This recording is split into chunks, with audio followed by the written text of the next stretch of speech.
Hey, what's up, everybody? This is Manny Bothans, and you are listening to the Manny Bothans is Primary podcast. I have some really awesome guests with me tonight, and a very special one that I like to introduce to everybody. Ooh, but that's going to wait till later. We've got some returning regulars, we've got some newer people, and we are going to be talking about a bunch of shit that has happened this week. Oh my god, there's just been so much beautiful, salty tears. So we're going to go ahead and start off right with the introductions. That is going to be the top of our alphabetical list here, and that's going to be you, Axe. Who are you? Who do you fly with? And what are you doing, Eve? I'm Axe. I'm one of the executive officers in. Sorry. Hold on one second. I've got some house aggro. I apologize. Can you come back to me? Okay. You're up, Davina. I'm Davina. I played through the tutorial once, and I don't even remember if I completed it or not.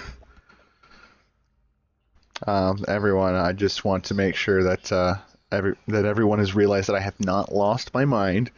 This is my wife. I tried to get her to play the tutorial once, and it became, 20 minutes of Q&A, 20 minutes of awkward camera angles, and a fucking black hole that looked awesome. All right, Jay, you're up next. I'm Jay. I'm one of the executors of Blue Sun, little group in the DRF Gemco. I never actually got to play the tutorial because thank God it wasn't around when I started. And I do indie and market and kind of semi-retired, honestly.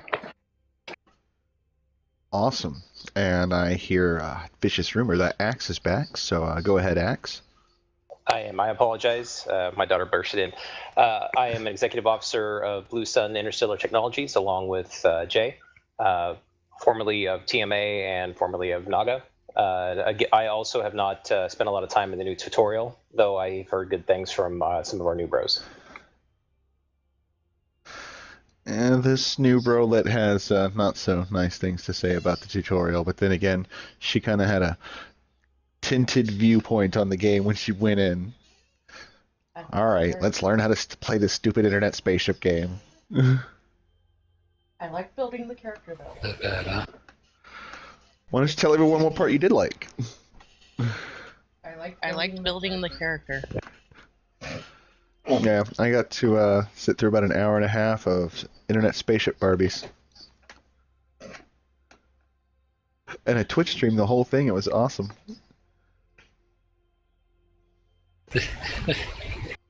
Ooh, that was bad. Yeah, I remember when the new character generators came out, my daughter had about a week of solid entertainment creating Space Barbie portraits and characters and everything for all of my alts and mining tunes and whatnot. If you got something to say, say it. Can I do an intro now? Oh, yeah, shit. Sorry, we kind of got off the rails there. Yes, please, go. Urzio, old friend, please, introduce yourself. Version 99, a member of Multiplex Gaming, part of the Bastion, Industrialist, PvPer, and Minister of Love.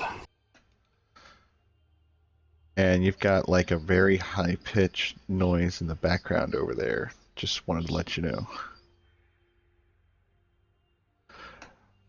I guess that makes it my turn. As the host, I get to go last. Host privilege. Super awesome. I am Manny Bothans. I am a recruiter with Merrick Enterprises, a very poor one.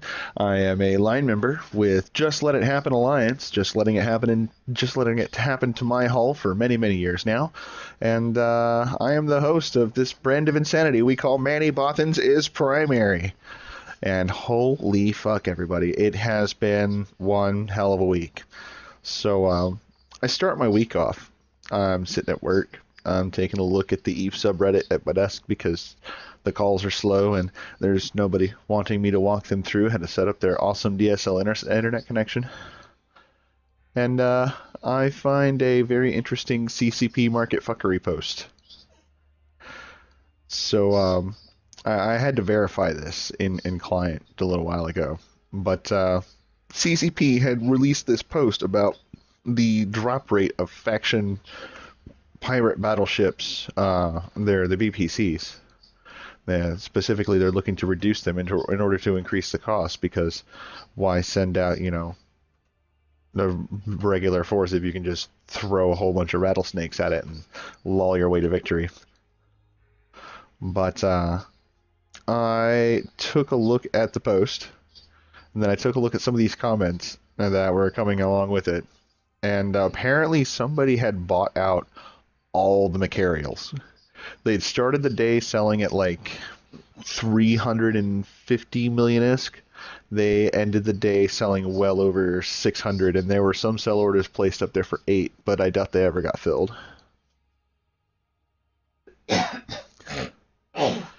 And I thought that was just very interesting. CCP posts on a forum somewhere, and the market just knee-jerk reacts. They're a mainline doctrine ship for a lot of big players, so Oh, you yeah. gotta get that stock in. And you need materials to really effectively go after citadels, so yeah.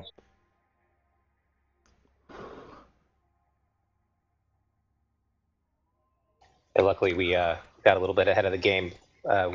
We fortunately stocked up on BPCs before the run. I was looking yesterday, and the BPC copies were starting around 450 and going up to 600 per copy. So, which is also about what the ships were selling for. So, the ships that are on market right now are pretty much the ones that were already built, and they're obviously being profiteered right now. But when those BPCs run out and people are having to run off the ones that are currently, it's probably going to go up from there. So, wouldn't be surprised to see them close to a bill. Well, I bought a couple hundred like 3 days before that got released, just by serendipity. Yeah, we're gonna have to start seeing alliances engage in what's called SPPs, ship placement programs. Not replacement, just here, fly this. Yeah, subsidize them. Yep. Well, that'll be fun with the new moon changes coming. I think a lot of people's subsidies are going to be changing drastically. We're going to have to. I mean, the entire income system of Eve's changing. Yeah, it's going to be very interesting to see what it's like when the wealth is generated from within without resulting in super carrier ratting, which really brings us into the very large, angry elephant in the room. What, the top 1% of 1%? Yeah. So, I just go have ahead. to say before we do it, if CCP really thinks the top 1% of 1% is sitting in a fucking Nix ratting, holy shit. It shows how out of touch they are. The top 1% of 1% is in Jita 4.4 with literally tens of billions, if not more, in single sell orders and buy orders. They're all station traders, market manipulators. Or heavy super builders, or, Poco Empire holders, or, I mean, there's all kind of ratting in a super carrier, like, seriously? Where did they get that figure of 200 and what was it? 260 million per tick? Cherry picked the absolute worst example. Yep. The guy who had all of the fucking stars align once was what he cited. Ticks used to be up there back when you had, Skynet, but I mean, unless you're doing some crazy shit in a wormhole, or you're like just having a perfect setup, and you're flying a glass cannon, essentially, there's no way. Yeah, I remember Skynet. Like, right before they took Skynet down, I earned my way up the corporate infrastructure to allow, so the carrier pilots to trust me and shit. And It's ridiculous. What's that? Oh, I was saying it's ridiculous. You just, have a Revenant or a Nyx assign, but maxed out everything, assign, your fighters to like a rattlesnake, and you get, 300 milliticks easy. Oh god, it was so fucking delicious. My wife's looking at me like I lost my mind. I guess we should explain what Skynet is so that those who aren't familiar may be enlightened with our wisdom. Skynetting was something that people could do way back in the day. Well, actually, not even really all that long ago. What was it, like last year? Maybe a year and a half ago? 3 years ago. 2 years ago? Yeah, sounds about right. In any case, carriers would deploy fighters. And fighters were kind of like drones, except they were bigger and beefier and had much, much larger balls. And you could assign these fighters to your friends, and these fighters had something that drones didn't. They had crews and warp drives. So instead of being limited to being within a certain range of you on a grid somewhere, and then having to be stowed up and packed away before warped off, you could just tell them, hey, this is my friend. He's in the same system. I want you to warp to him and do whatever he tells you. So you get a rattlesnake that has heavy drones that hit just about as hard, just about around as hard as a fighter, actually. And then you have the fighters that come in, 3 of them in total. And now you've got a fucking battleship sitting in an anomaly, blowing up rats left and right, with the equivalent of 5 fighters at his command that are just chilling, blowing shit up. Well, and beyond that, the assigning super could completely max out for DPS because you're not on grid, and so you have people pushing 28,000 DPS. And if the worst does happen, all you lose is the rattlesnake instead of the 20-something billion S supercarrier. Ooh, yeah, there's that point too. Well, like there's another guy that was running a Fanny as bait, and he'd have a Revenant and assign shadows to the Fanny, and he was just slaughtering people using Skynet.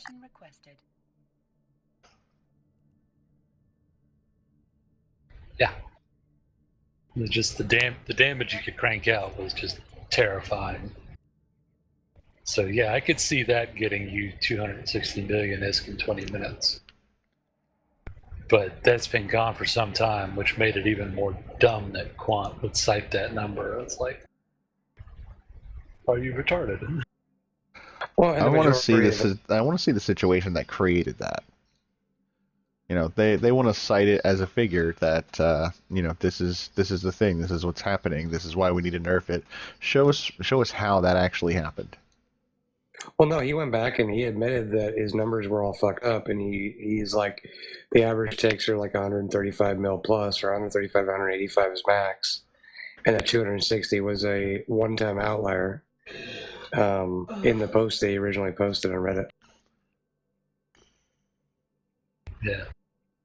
He basically Quant walked onto Reddit, and he saw the dumpster fire and decided to freaking throw a canister of napalm on it. Well, the thing that blows my mind is that besides like you said earlier, that CCP is completely detached from the reality of the economy and the player base and everything else. It's almost worse than that. It's like Eve is some of the smartest people in the gaming community, right? And you're just going to throw some bullshit numbers out and not expect them to shred you into tiny little pieces. Yeah, he's right. Because when your executive producer, aka your boss, Quant, says that the players far and away know the game better than CCP ever could, you should probably double check your shit. It's bad enough Aerith had to tell you for months, if not a year, that your monthly economic data was off because it wasn't counting ore mined by excavators. And it wasn't until you fixed it that you guys started having these massive coronaries about the mining, the Rorqual mining. That we told you would be OP in the first place. Yeah.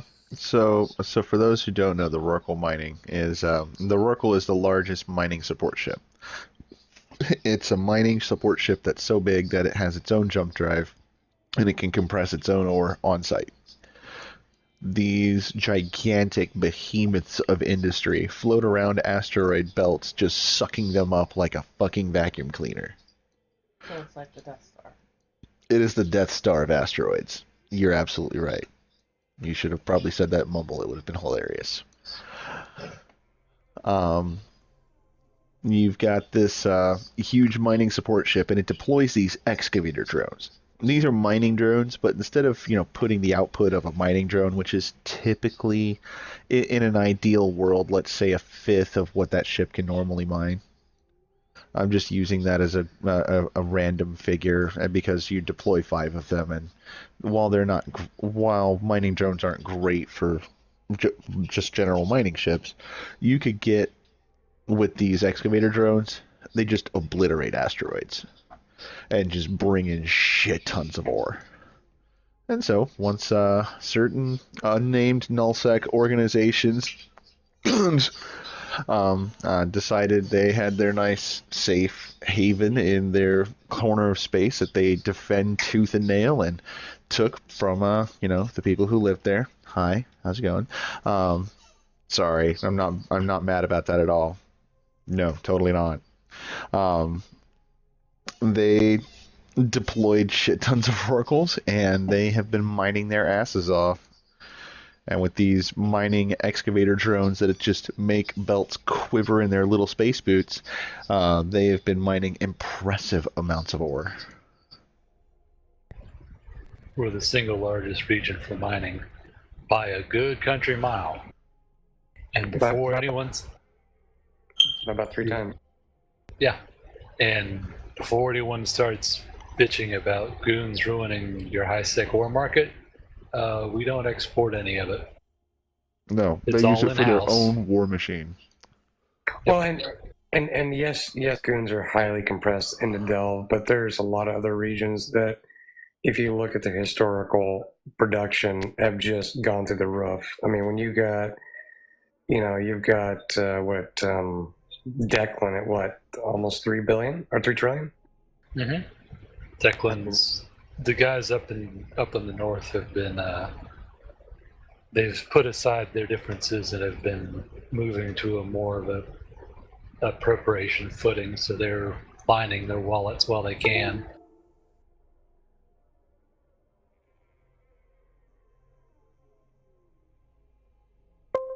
Well, I guess what I'm saying is it's not really on goons. I mean, realistically, you guys could spread out into 2 or 3 regions, and still it'd still be impressive. But the entire game is I mean, when you have regions that the total jumps for the entire region equal one system, and somewhere like Delve or Declan mining 1 trillion-esque, there's something wrong there. Yeah, well, the thing is, we've got the super cap umbrella. That's Hey, another Urzio? big factor. Wow. You've got a very, really, really bad high-pitched noise on your side. Could you check your microphone connection real quick? Yeah, one sec. Sorry, typically I wouldn't say anything like that, but it's kind of making my head hurt. It's bad. Surprised you could hear that.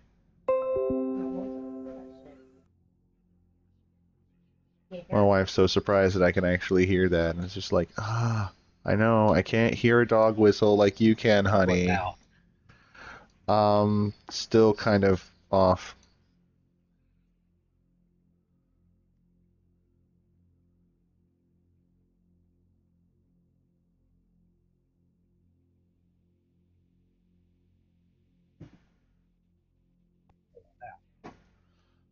Quiet, but no high-pitched noise.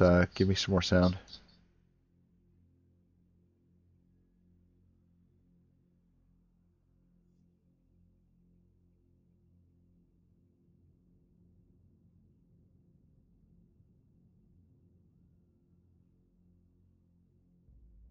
And how about now? Oh, we're right back where we were before. This is the magic of live shows.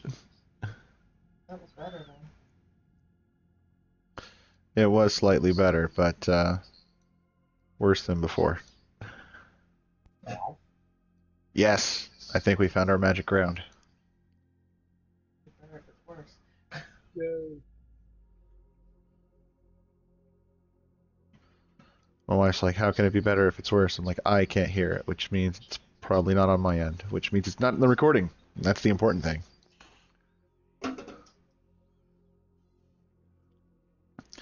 Okay, sorry about that interruption, guys. Let's see here. So, Tons of mining, CCP nerfs one thing after another, after another, after another, and a huge PR debacle that pisses off the entire EVE player base. yes, I remember we were there. Said dumpster fire. Throw napalm.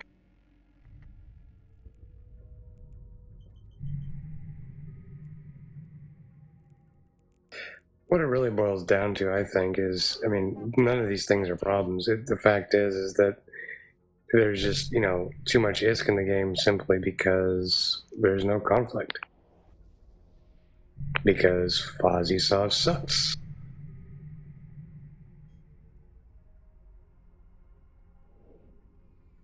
I mean, I've fought defensive wars, offensive wars, Fozzie, and it's horrible. And that's what it boils down to, I think. I think Fozzie has a place, but we're not there yet. I We think the need more concept conflict drivers, a resource that's plentiful somewhere but not so much anywhere else, and something that everyone will fight for. But really, I mean, think about this, right? I mean, goons. I think Tony said it on the TMC show, right? Is why are they going to go attack somebody? Because as soon as they go attack somebody, their shit's going to get burned down, right? I mean, they have to live wherever they're attacking. There's literally no reason to go to war. I mean, at least in Minion Sov, you could blow up a bunch of people's shit and hand the Sov over to somebody, some meat shield or something, right? Yep. Yeah. And because I mean, once all the ratters are out, if we're over an impasse or whatever, we'll burn out test or CO2. It ain't gonna be some quick affair. It's not like you can ruffle stomp, flip an entire region inside of a couple days like NCBL did with their super fleet. It's not that kind of warfare. So, even if we go to war, our ADMs go down, and then our systems will become vulnerable. About You're kind of getting really quiet and going and fading away, Erzo.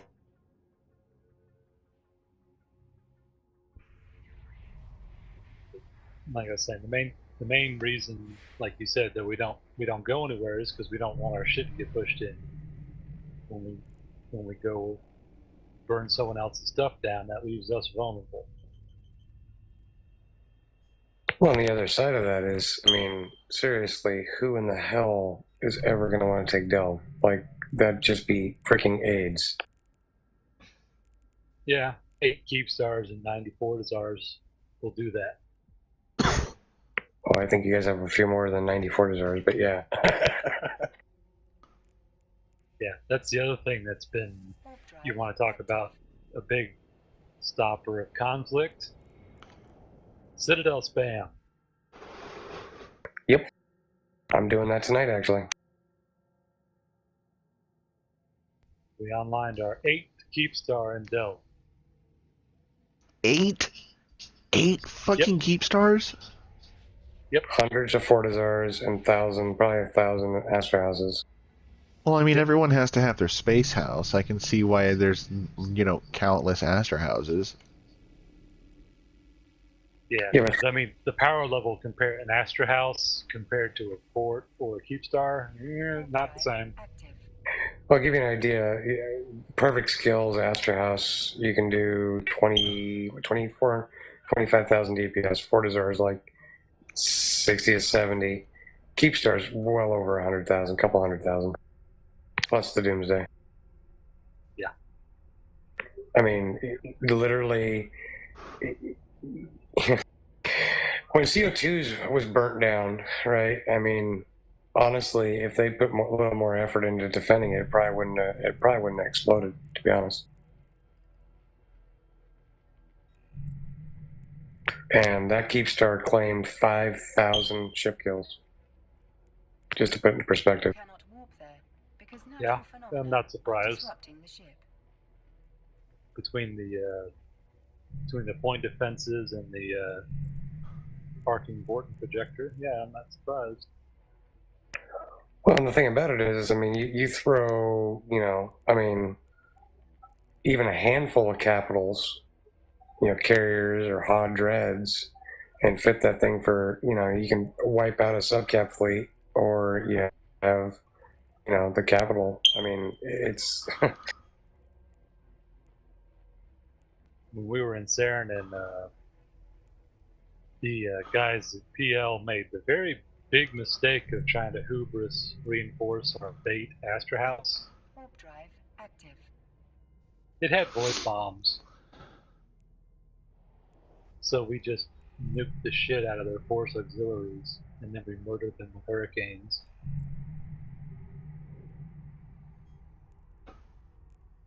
Yeah, void bombs are pretty freaking overpowered. Last night I was using those, and it's insane what they do, even on Astra House. Yeah, like you get hit with one of those, like, yeah, there's my cap's gone. I'm in a faction battleship and my cap is gone. Well, and then was it Boat learned when he lost an entire fleet to that Fortizar with the rigged point defenses, goes out to what, 80 kilometers, 75 kilometers outside the hitbox of the Fortizar,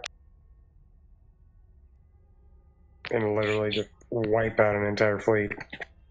Yeah.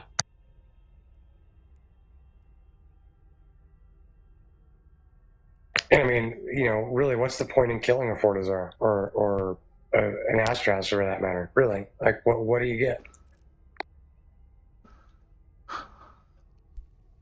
Other than the fact that the guy no longer has it, nothing, because you don't get any loot drops unless you're in a wormhole.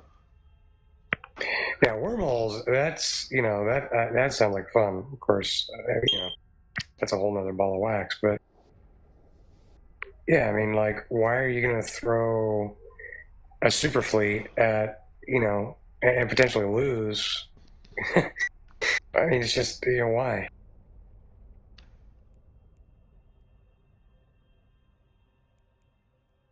I mean, best case scenario, you're going to lose a shit ton of fighters.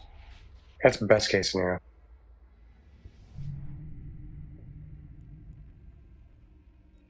Worst case scenario, you might lose a super. or a couple.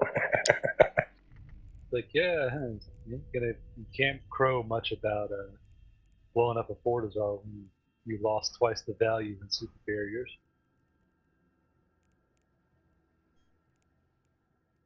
Warp drive active. Well, and even Astra houses for a single target. I mean, you can kill a super in an Astra house.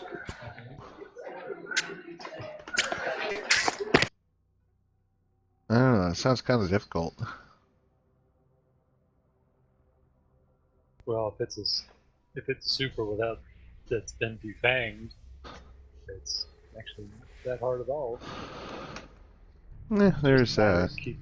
It's just a matter of keeping it there. Well, you got your support fighters, and then you void bomb the shit out of them while you're pounding them with 25,000 DPS and missiles.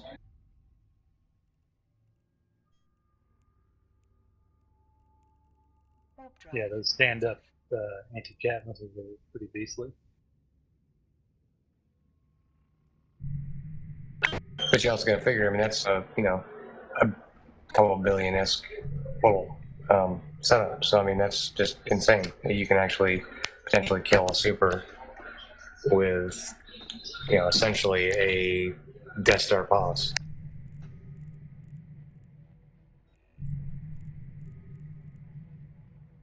That's what you call turning the tables. It used to be the other way around. You'd have a Nyx, you'd fly in with a Nyx, you'd defang a toss of its mods, and you'd reinforce it in a matter of moments.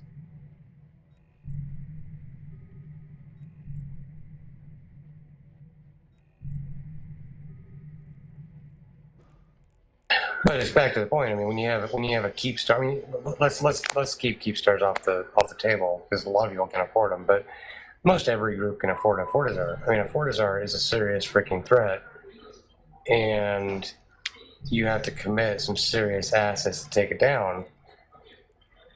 But you get nothing for it. Absolutely nothing. And I think that's what's driving everyone just to sit and mine and rat. Is what else are you gonna do?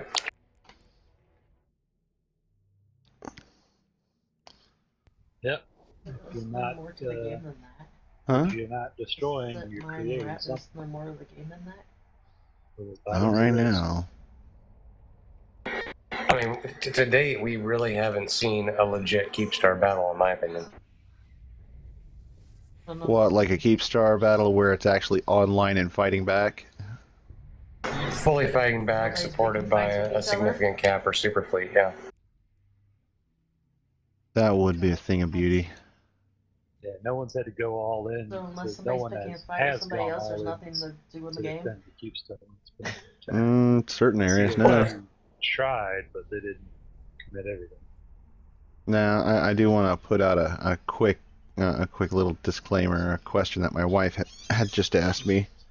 So if there's nobody to fight against, there's no point in playing the game. It's like, if you're living in Nullsec, meh, build up the empire. But there are certain areas that are always fighting. Like right now, I'm flying around in Lowsec, super nervous.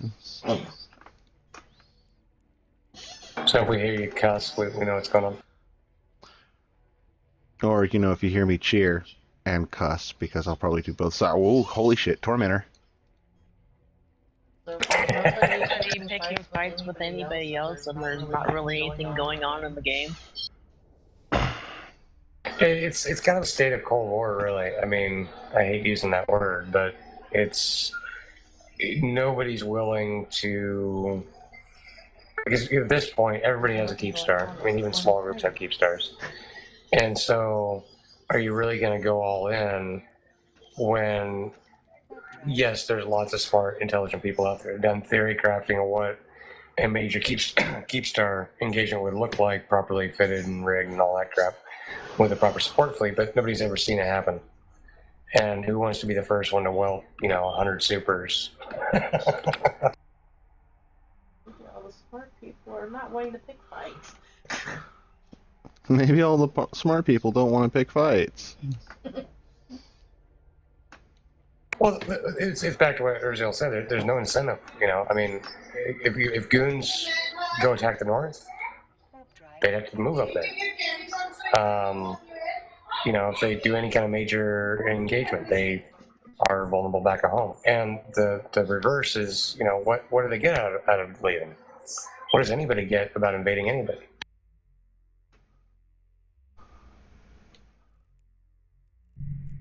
Besides space, I mean, obviously. I mean, if you want to live in Nullsec, you have to take something. But usually that happens without a fight. It's like on the TMC show, they were talking about how the South literally got, divvied up with MS Paint, and that's pretty damn accurate. It was like, you know what? This is going to be fucking AIDS to kill all these, citadels and do all this shit. Okay, let's all sit together instead of, grinding and, putting bamboo shoots behind our fingernails. Let's just chop this all up and decide who gets what and have an amicable ending to our war. So if people aren't at war, then what else is there to do in the game?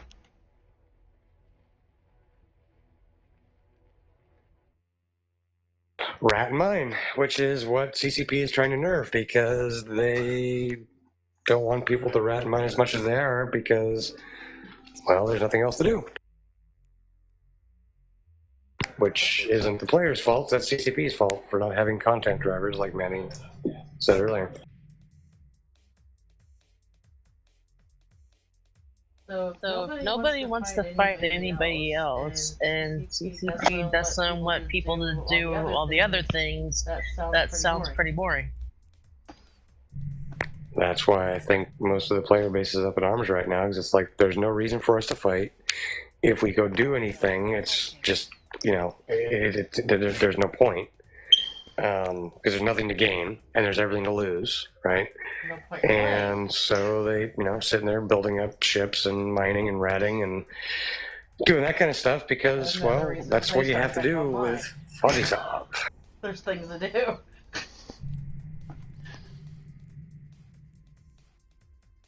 Occupation Saw was a good idea. How it was executed, it was horrible. Yeah, I don't mind the actual occupancy part of it, the ADMs, but they could have tied that to the strength of Dominion style soft Warp combat. drive active. Well, people, I mean, Dominion Saw, I did, you know, a couple invasions myself, and it's AIDS, it's horrible. You're up for 2 weeks straight burning a region, but you actually got to blow shit up. You actually had conflict. You actually had, you know, cat fleets going at it. Yeah, so you tie the ADMs to the relative strength of the soft structures. Like, oh, you have ADM 1, which means your TCUs only have maybe 15% of the hit points they're supposed to have. Your ADMs are all 6s, now you have 100% more. Yeah, something like that. Yeah. So you make it so there's incentive, you know, if you really, really want to, yeah, you can sit there and you can grind out the ADM 6 system, but you're probably going to want to go blow up, you know, a few more ADM 1 systems because it'll go so much quicker. So that's the other conflict driver. You're looking for that weak link. You know, Cutie marks. that system that's no one ever rats in, no one ever mines in. All it has is a strategic index. That system's going to be easy to take. Drive active. Places like Delve, where every system's at or near ADM 6, you're not going to want to touch that. You could do it, and it's going to suck, but it's not going to be this Diantosis game, you know, cat and mouse with all these, you know, roving bands and single Entosis ships and the interceptors trying to kill them. Yeah, I laugh at those You can actually have interceptors. Yeah, you can actually have some good knockdown dragouts. To make it interesting for people to want to play the game. So what incentive is there to make it interesting for people to actually want to play the game? Because, like, for people like me that already find it boring to an extent, but what incentive is there to make people actually want to play this game?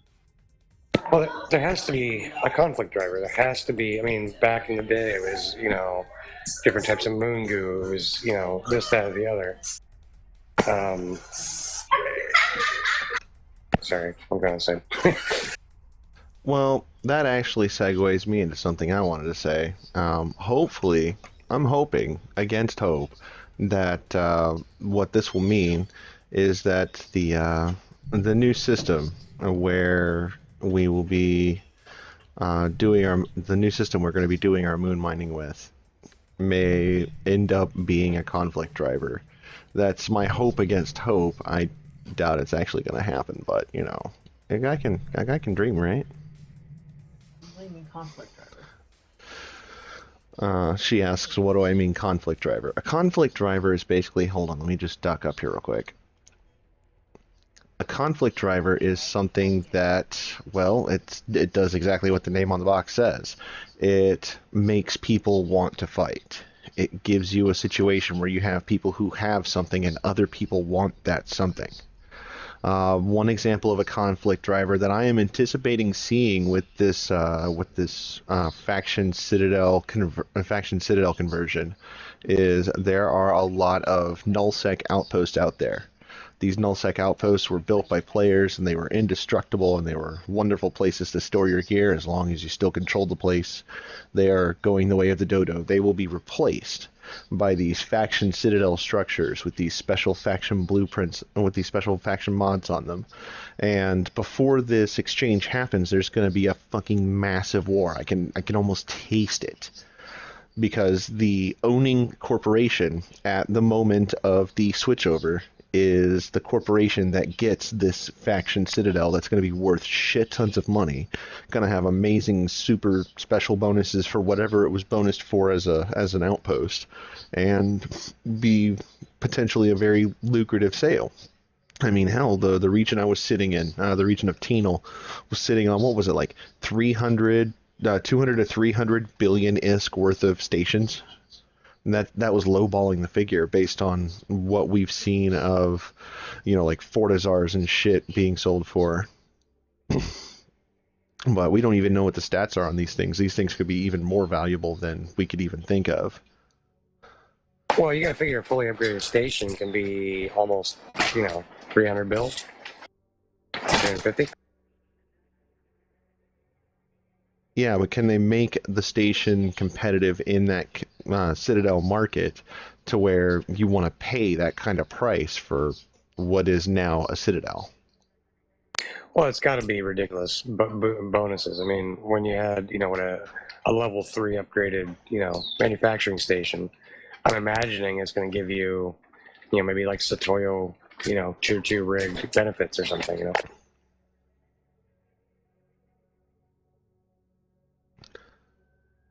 I've got my fingers crossed, but I think that was one of the reasons why we left Tenal. Don't need to be a giant fucking target. Yeah, well, there's Well, speaking of targets, did you find some? well, I was going to say, segueing, speaking about targets, Provi. Oh. Yeah, I was about to say that. Well, that too, the Providence. This is Literally what I every have to system say on about station. Providence. Providence fights tooth and fucking nail for their home. There's a reason why they're called Provi Block. They are the indispensable power of that region, and all attempts to permanently dislodge them, I've never actually seen happen. You don't need to first permanently dislodge them. You just need to remove them from sovereignty long enough to unanchor the Citadel and get it the hell out of there. Oh. And then you don't care if Provi backfills. You're just interested in looting. So it's going to be a gold rush to Provi. Everybody's going to take a station. You're going to sit on it. The change is going to happen. They're going to unanchor the shit, and then we'll walk out of there with all the Provi stations. Yeah, essentially. But I just realized something. The folks over in Provi Block, they role play super hard as Amarian religious clerics. The way that Urzil described it, it sounds like we are literally busting into a cathedral, punching the head priest in the face, and walking off with the holy relics. And that makes me feel special pants feelings. Yeah. That sounds like a content driver. Yeah, that's basically what the Matani was flat out saying. It's like it's going around, People are discussing what constellation they're going to take. And, PL over here, Goons over here, NC over here. Like everybody's going. Yeah. All the big groups are already starting to do little powwows and stuff on this kind of stuff to decide who does what. Even small groups are talking about going and taking out of the way stations.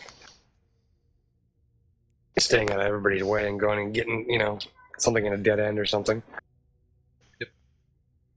Because all you have to do is hold it. I mean, one group, it doesn't take a lot to hold a system, right? So one mid-sized group can hold a system, wait till the change happens and then moonwalk out with that faction citadel. Oh, the tiers on this are going to be just delicious.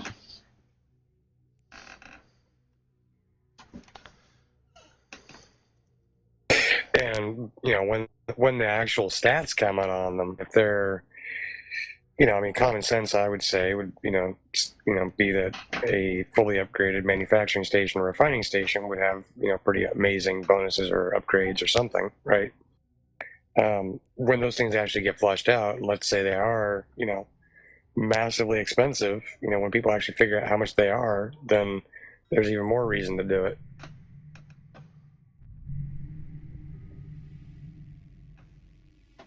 And I can see a group like PL or NC Dot or Goons or any of those hopping around the map, just hoovering up faction citadels. Warp drive active.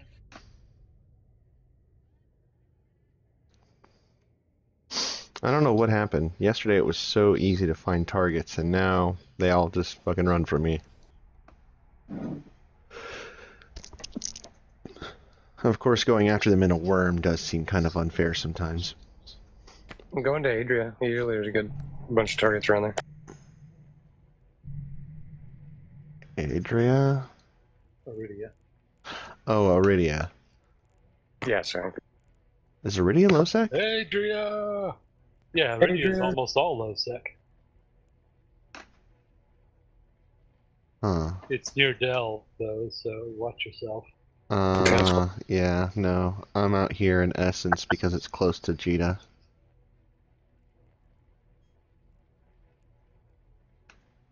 Warp drive active. But yeah, I think, but I mean, here's the thing, right? I mean, that's one content driver, and then once that's done, then what?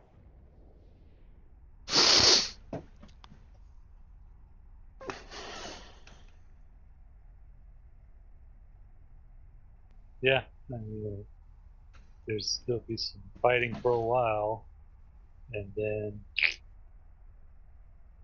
probably will have to retake the timers. They'll have to redo the station, but they probably won't post. It'll just be more of a slog for them to get their space back. They'll have some rebuilding to do. They'll have to get their strategic levels back up and reinstall all their iHub upgrades. Yeah, they've already done that, though. I mean, Imperium popped a trillion-esque in infrastructure in like 2 weeks. Warp drive active. What Jesse says that They're kind of used to that. in between seasons and But once everybody takes their spoils home and spoils home and decorates their systems with it, what then? Star Trek Online doesn't have to deal with all that shit, and there's still shit to do. That's the difference between a theme park and a sandbox. There won't be anything left to do but go back to the grind. Oh, I just got a very confused look from my wife. Alright, so she's talking to her friend.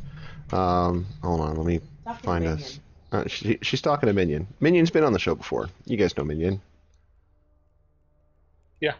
And Minion told her, Eve is between seasons right now. The Russians are wintering, the Americans are summering, and there's not a lot of conflict going on right now, what with the big patch around the corner and everyone gearing up for that.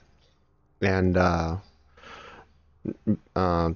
wife is like, yeah, see, Star Trek Online doesn't have this sort of thing. And I told her that right there illustrates the difference between a sandbox and a theme park. And she gave me a rather quizzical look, so I wanted to address Sandbox v Theme Park, just real quick. I know, I like to go off on tangents. I'm weird like that. That's why everyone loves me, right? Okay. A sandbox is, well, like EVE Online. Ooh, look, station docking up. So, sandbox, well, Second Life is like a sandbox too. In fact, it's a bit more of a create-it-yourself sandbox where CCP gives us the sand and we make our own sand castles using the sand that they provided us. A theme park is not a sandbox. A sandbox is where you build your own structures. Players come together in their own corporations and their own alliances, and they even go farther than that, farther than the game really has programming for, and create even larger coalitions of players. These are player-created structures. And the content that a lot of players, really run through is player-created content. There's these gigantic wars that go on from time to time. Now, a theme park is more like the developers are holding your hand and telling you a story.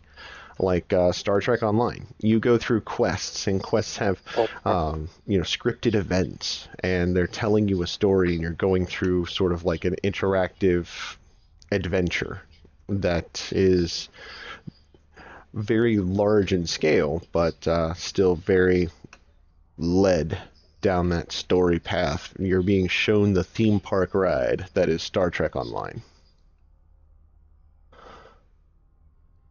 What do you think, guys? Do you think I nailed it? Yep. Yeah. I think that's a very succinct. Okay, that last bit. He said I was very succinct. I mean, I think that's a pretty good call out to the difference between people who play Eve and people who play a lot of the other games that are out there, like the WoWs of the world, and all these other pre-scripted games where there's level caps and every adventure is scripted out, and as soon as somebody's done it, they've written up a blog or a dev post or whatever about how to go in and beat that particular monster or accomplish that particular quest or whatever. And so it's basically just chock full of spoilers, and there's not a lot of stuff to do. Whereas, obviously with something like Eve, it really is. You can do anything, and so much of the game is done at a found those minimum, resources. and there's so much stuff that happens in the background. There's so much stuff as far as scams and spying and port thefts and this, that, and the other thing that just you don't get those layers of complexity in other games. It's not an onion like Eve. It's not like a Mario Well, one of the biggest example of that, wormholes. And everybody knows how I don't know how many people remember the history of wormholes, but wormholes were not intended to be lived in, let alone run escalations or do any of the other crap that people do in wormhole. I mean, that was, not intended by CCP. On what faction that you're playing as. But now we have people that their entire lives center around living in a wormhole. Doing what they do. Faction that you're playing for. I think but it's still a scripted event. The postcard version of the explanation of the scripting what is different depending on what its history is. CCP coming up with a lot of great ideas and developing stuff, and then the player base figuring out ways to use it in ways that were not intended, and then them scrambling to try to rebalance or quote unquote fix what they didn't intend. Can you guys think of anything that actually was released that was used as intended? This and then pick something different. The outcome's look at Dreads, Blap Dreads. I mean, come on. I think PI's been pretty static. They pretty much threw it out there, and it hasn't really changed. It's not entirely the way he's. Yeah, I wouldn't say that. There's a lot more endpoints on that API now than there were previously. Well, for consumption of the product, yes, but the actual harvesting and manufacturing, they've improved the utilization of what you produce, but the actual manufacturing and harvesting process is pretty much unchanged. Which is something people have been thinking about for years. Mm-hmm. It needs to be changed. And in all fairness, CCP has been saying they'll change it for years. Yeah, look how long it took them to get to the POS code. They still haven't gotten the POS code. I know. You want to explain that? Because I don't want to. But we have Citadels now, and that does make up for it a little bit. Do you even understand what I said? No. Yeah, it hasn't broken anything. I was trying to listen to two conversations at once. That's why you should turn the main conversation. Star Trek Online is not what he described. Has he even played Star Trek Online? But yeah, even when the Citadels came out, there was a lot of fun and games with people finding, exploits and loopholes and whatnot. I remember there were a lot of very sad people with wait for Axe when to the finish. Citadels first came out, especially the Four Desires with the drag bubbles and the point defense. Many a frigate and cruiser fleet met their end rather unexpectedly at the hands of a point defense. Or Citadel gate camps with carriers. You can still do that kind of, but yeah, but they push the range off a little bit more. So my favorite trick was. Oh, sorry. Go ahead. Well, my favorite trick was to use an ESS, like literally sitting right under the Citadel. Somebody warps to the Citadel, they get caught by the ESS, and then the point defense batteries just open up and take them the fuck out. Oh, that's nice. Mm-hmm. So I'm wondering if any of you guys have actually played Star Trek Online. Yes, I have. I have not. And how far did you get? I think I got max level soon. The what? I said I think I have a max level 2. It was like level 60 or something. Warp drive active. As which faction? Federation. Figures. Most everybody's going to choose Federation. I had a level back when the level That's why cap they was think that. still 50. I had a max level Federation and KDF, and I was working on a on one too. I just got bored with it. I mean, the ship combat's kind of cool. I mean, I like that. That was about all I like. Okay, I got a question about the ship combat. Maybe you guys can answer it for me, because every time I see my wife playing Star Trek Online and she's in ship combat, she moves up to the ship, she engages the ship with her weapons, and then she sits in place and just gets shot at and exchanges shots and madly clicks on her shields while trying very desperately not to die. Can you move and fire at the same time? Depends on what kind of ship you're flying. It depends on how what weapons you have equipped and what the firing arcs are. Like if you're fighting a destroyer, you gotta be, or if you're flying a destroyer, you gotta be moving all the time. So how do you move and shoot at the same time? I know that sounds like a really silly question, like how do I talk and walk at the same time, or how do I, eat and breathe at the same time? Oh, thanks for the follow for Farady. Yay! I can read names. Oh, they followed me on Twitch. She's looking at her screen like, where's this Farady person? No, he's on Twitch. He's in the Twitch sphere. Hi, Twitch people who can't see me waving because my camera isn't on. Sorry, it was a condition for having the wife on the show. She's shy. This is a no shame zone. Besides, we're used to lifting Manny's up above. You're really quiet yourself. Yeah, you have to repeat that. I said this is a no shame zone. Besides, we're used to having to lift in Manny's ugly mug. Well, I see it every day, so. She married it. And I just made her choke on her drink. Op success. It's about the only op success I'm getting around here. Oh my god, this worm must be so spooky with its 2 cutie marks. Yeah, but moving and firing in STO is really not that hard. I'm missing somewhere. Or I don't have the right I mean, it's just like moving and shooting and wow. I mean, it's not. Yeah. It's nothing really complicated about it. But they don't even take like transversal into account, I think. So it's No. It's not like there's much of a point. He described Star Trek as being like a platformer. To me, movement matters, and in STO, not so much. The only reason that Star Trek Online movement matters is strategically if you're trying to bring down a certain size shields or whatever. Yep. Oh yeah, you can like lay into a certain side after you've disarmed it or whatever. Well, like that helps when you're fighting like a tactical fusion cube. Like if you're flying a destroyer, you come in with a strafing run, take out their shields, and point blank torpedoes into them, and usually that's it.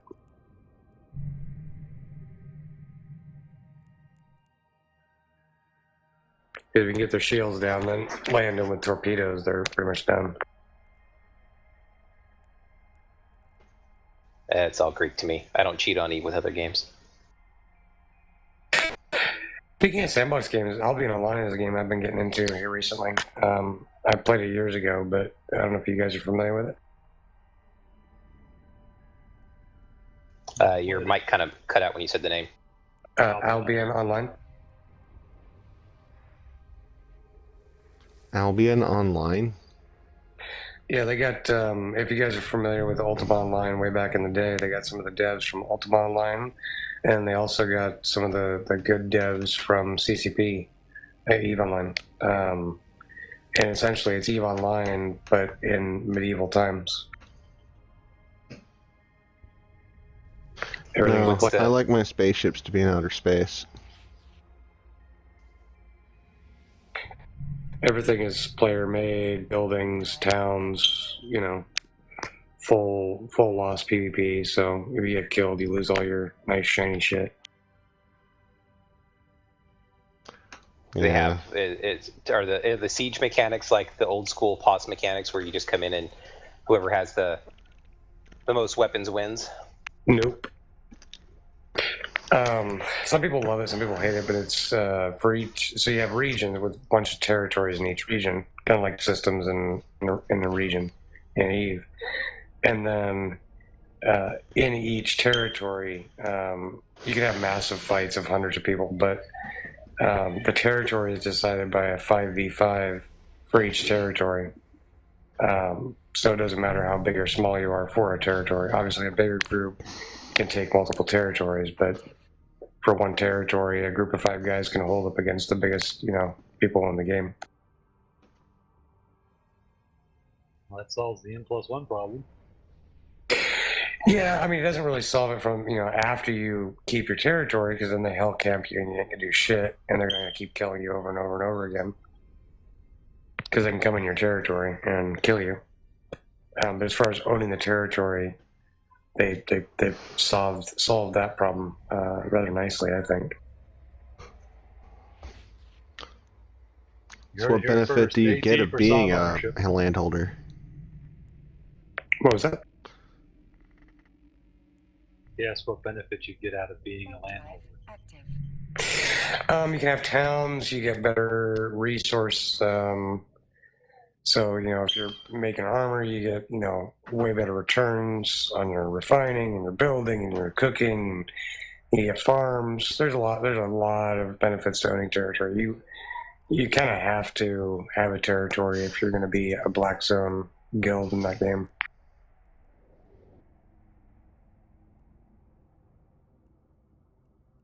Black zone, I'm assuming, is like a free-for-all area. That's like nullsec. You have like your blue and green zones, and then you have yellow zones, which is kind of like low sec, but you don't lose your shit. And then you got red zones, which I don't know what the equivalent would be in probably low sec too, but you do lose your shit. And then black zones are, there's nothing. I mean, you kill somebody in a red zone, you become a criminal, you can't go to town and shit like that. But in black zone, everything's fair game. Black zones, where you can pillage and murder to your heart's content. Pretty much, and then also the resources are like twice or 3 times more abundant, volume-wise. Oh, so nullsec. Is this a So you're a pirate. subscription game or not? Is this a what? Subscription game or? It's gonna be free to play, but you really should subscribe. But you can subscribe with in-game money. Warp drive active. If you make enough. It's definitely not play to win, but there's a lot of benefits to paying.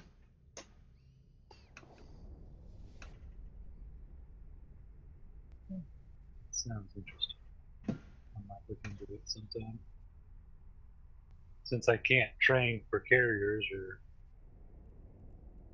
really anything anymore since CCP's nerfing them all, I might as well take the money. No, the game he's talking about is a medieval setting. The guild that I'm in, there's people from Test in there, there's people from NC Dot in there, Goons, Bastion. There's a lot of Eve people in Albion Online. I'm always running into somebody from some group. It's like, oh wow, you play Albion. That's cool. Good quote, cool. Jerry Seinfeld here. But I don't want to be a pirate. But it's also really heavy on logistics. I mean, you can cut off logistics. So that's another thing. If you don't control, you're a small group and you only control one territory. Somebody can interdict your ability to, get supplies in to where you're at by killing the caravans and all that, and taking your shit.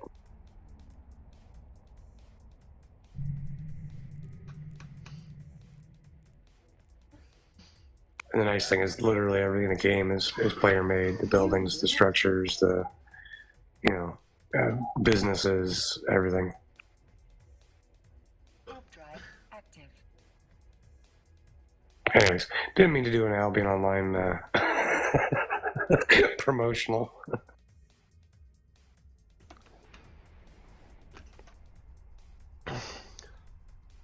Oh, let's see. So, the Moloch Blueprint copy sold.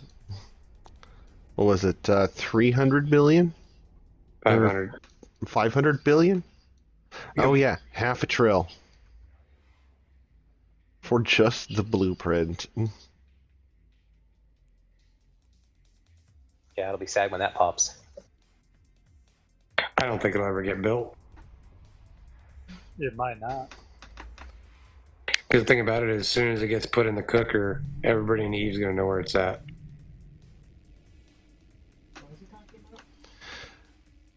Which is something I think that CCP should not do, but... Alright, so I was just asked what we're talking about.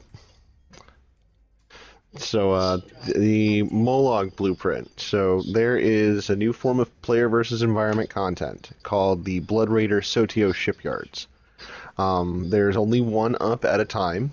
It's only up in Blood Raider space, and that's all of Delve, so Goons are pretty heavily involved in this because they own Delve. And so far, Goons they blew up one Sotio and a Moloch blueprint, the Titan blueprint for the Blood Raiders, which is just fucking disgusting. This blueprint dropped, and a pilot with Test Alliance, please ignore, I think. Was it Test? It got ninja twice. The first guy picked it up, he got blown up. It dropped again. Another guy ninja'd it, and then he got blown up. I think he was in Test. Yeah, and that Test guy got blown up with the blueprint, and the blueprint got destroyed. So the first and only so far Moloch blueprint was destroyed. What was it, like a week later, another Sotio shipyard appeared. And the blueprint was looted. It was not looted by the people who blew it up, I don't think. Instead, this blueprint ended up on an auction, and this auction was going on for about a week. It started, the bidding started at 3 billion, and now they sold it at 500 billion ISK. This is just for the blueprint to make this thing, not the minerals that you need in order to build it. And then the deep purple fit that's going to be thrown on the damn thing if it ever gets built. Oh god, they have to pimp this the fuck out. This needs to be the trillion ISK whale. This is my Moby Dick, guys. We need to get this built so I can find it and I can hunt it down. But see, the problem is with the API, you can see what everybody's building, and as soon as it gets plugged in, you'll be able to see, due to the build time, because it's a longer build time than a normal Titan, you'll be able to instantly see exactly where Delve it is. is a region in null security space that we used to live in. I will show you where it is on the map. So I don't see how it ever will get built.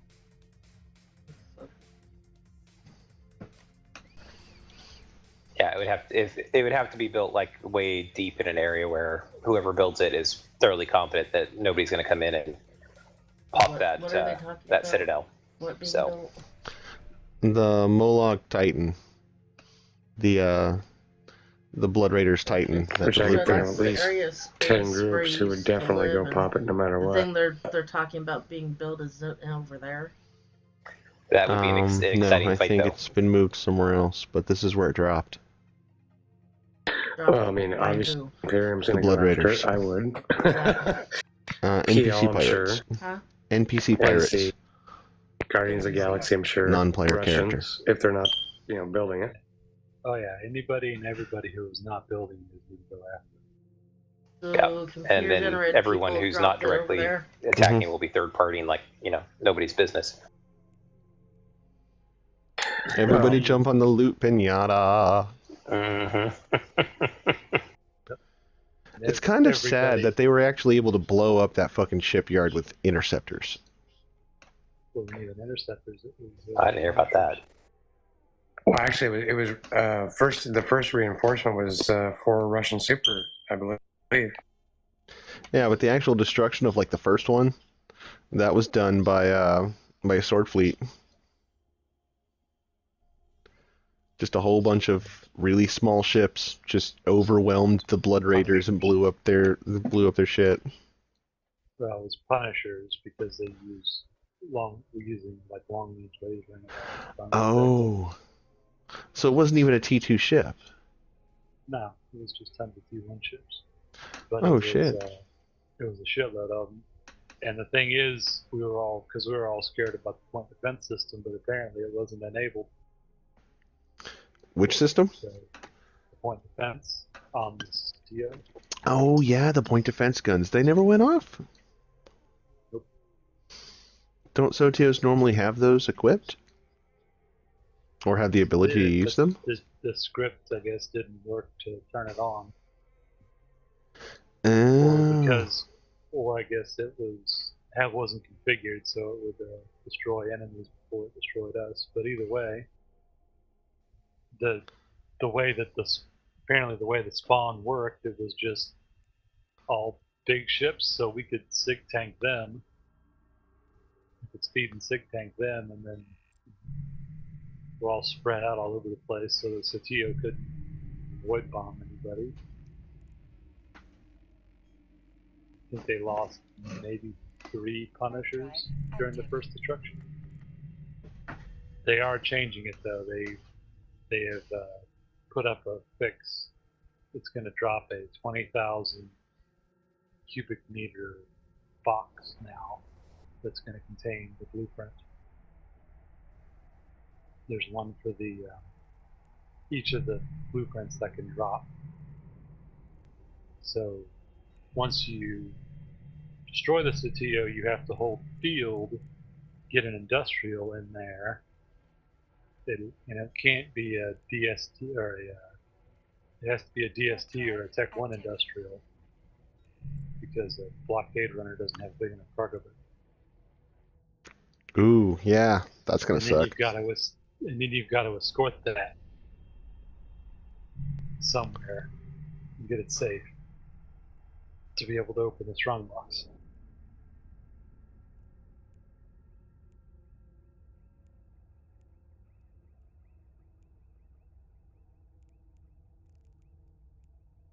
Warp drive active. Man, where are all these Galmill guys at? I'm getting bloodthirsty. I want to kill these motherfuckers.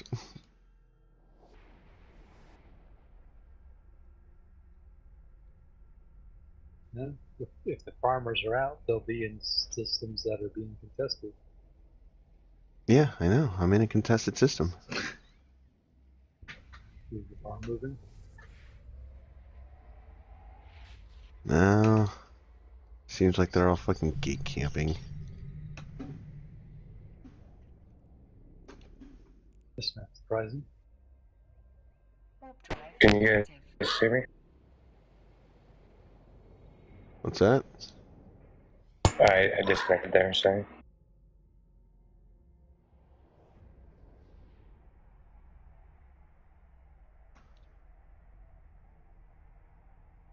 I'm gonna get these guys.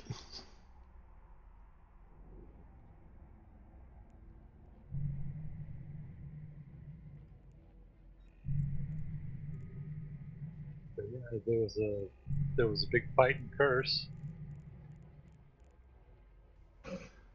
Defcon, CO2 test. They all tried to start some shit, and Warp drive active. they got whacked pretty hard.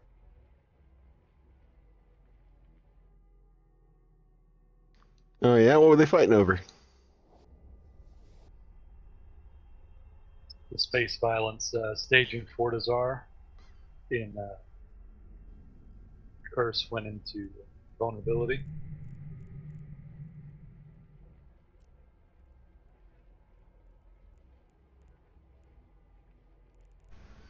They decided they were going to. Needless to say, we found out about it.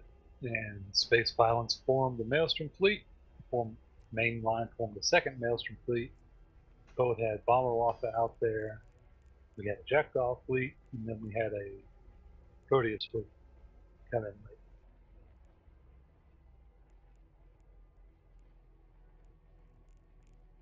So yeah, needless to say, things did not go well for them. I can imagine not.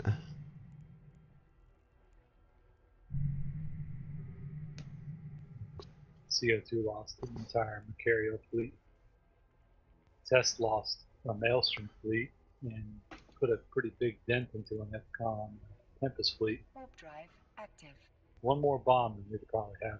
We got out in 50% structure.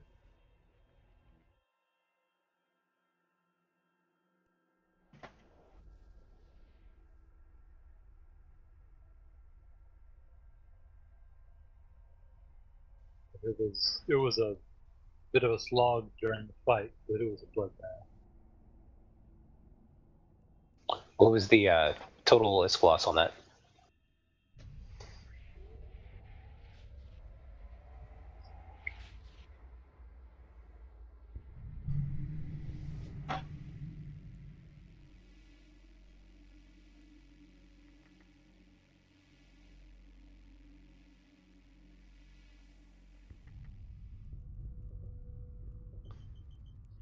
Load up this battle Warp drive report. active.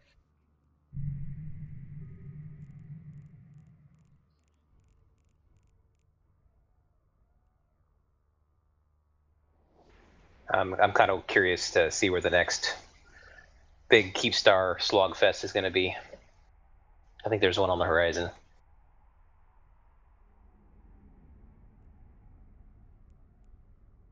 Yeah, we'll have to see.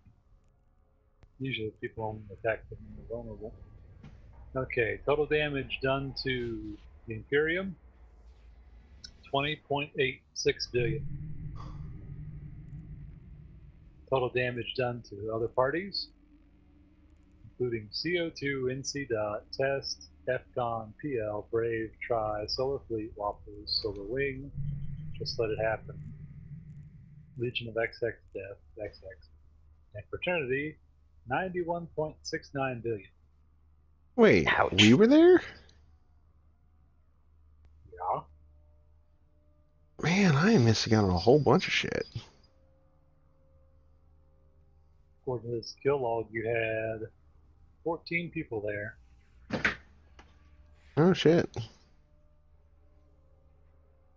Looks When like was this? Rattlesnakes and some logistics. Yesterday.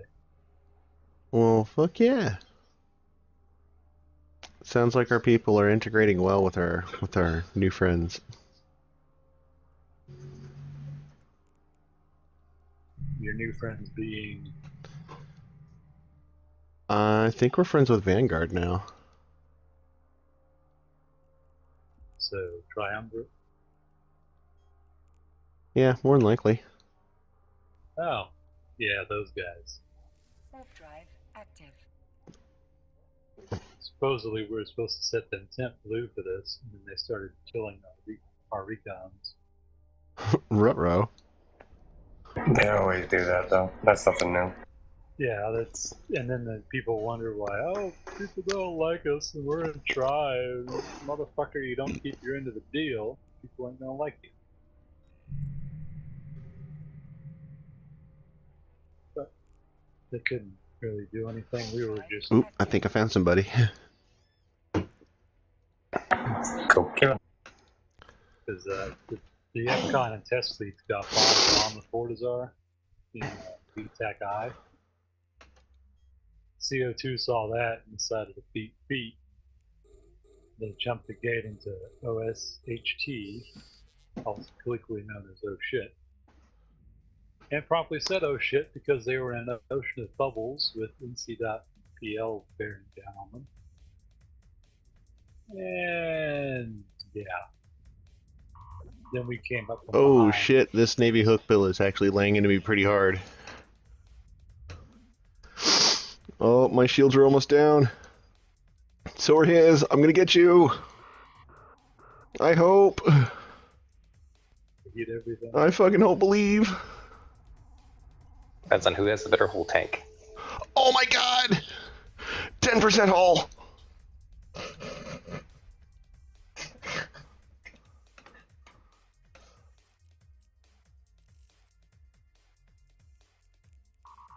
Get him? Active. Yeah, I got him! I was in 10% hull and he exploded! Don't get out of your ship without repairing it. It'll just self-destruct. Oh no, I'm gonna be waiting off my timers.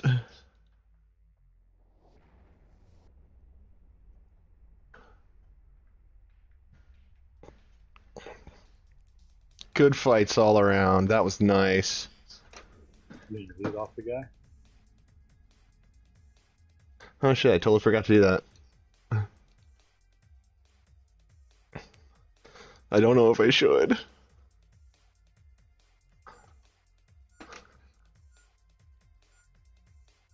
Warp drive active. Yeah, I think I'm gonna. But This- lost.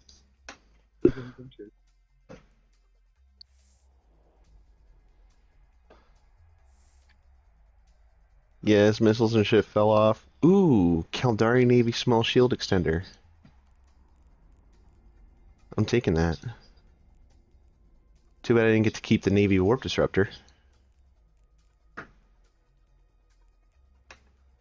Warp Yeah. drive active. I saw he had Tech 2 rigs.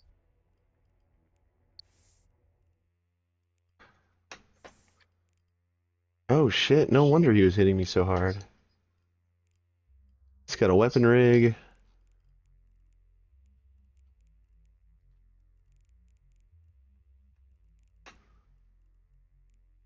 He's got drugs too. Ooh shit, I'm gonna take those.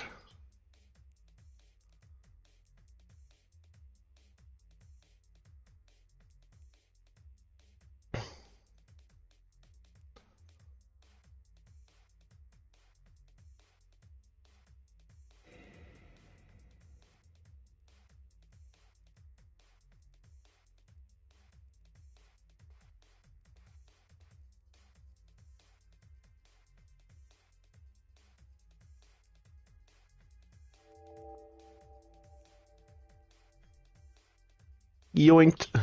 Warp drive active.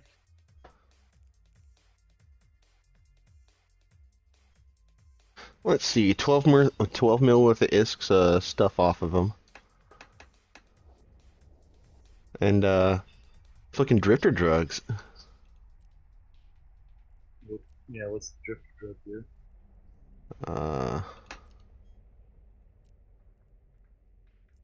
Docking permission requested. Boost duration, capacitor modifier 8%, so it gives you 8% more cap.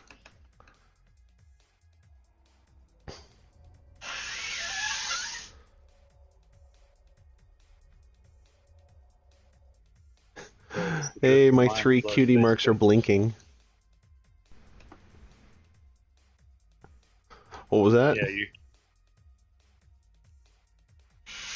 Yeah. So it's basically the drifter version of Mind Flood. Yeah, no drawbacks though.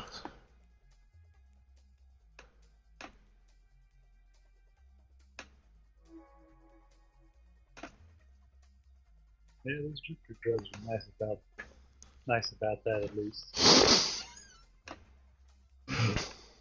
Yeah, your ship looks like complete ass. It was. I just got it repaired. It was looking like complete ass. It's like you He fly it in, he almost got me good. yeah, one more volley, you probably would have got you. Probably nothing he would have got me. I mean, he literally hit me one volley. I went from full armor to half structure.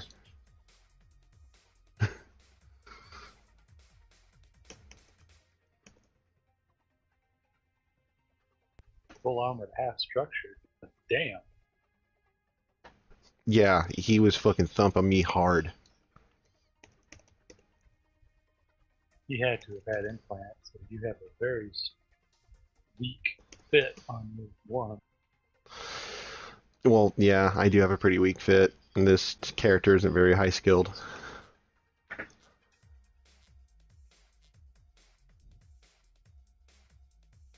But he might have had some missile application implants too.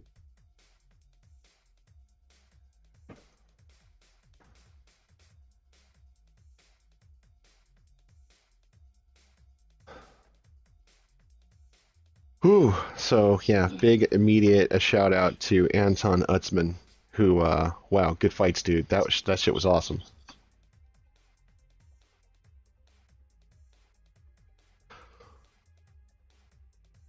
Oh, what time are we at?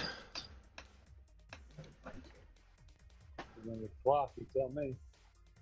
Yep, I got the clock here. We got another half hour. So somebody was telling me a very funny boundary story. Oh yes, the theater tournaments are happening this weekend for the Alliance tournament, and a certain team managed to violate with everyone. Legio, Arcanum.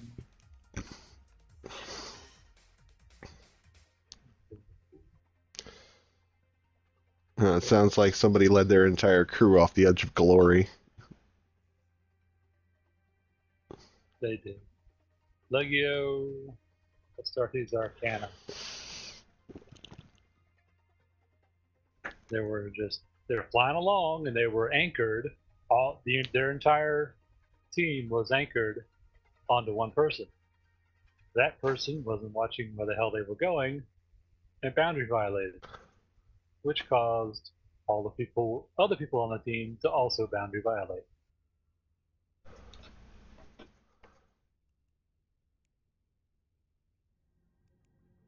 So yeah, I guess they were doing their best Elise Randolph impression.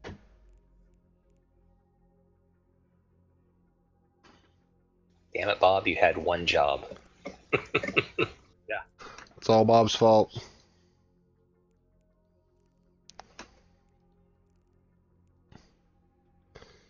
And as much as I rip on just random Bob, I would feel terrible if like Bob Mon was on the show. I just go out and it's all Bob's fault. And he's just sitting there like, what? What'd I do?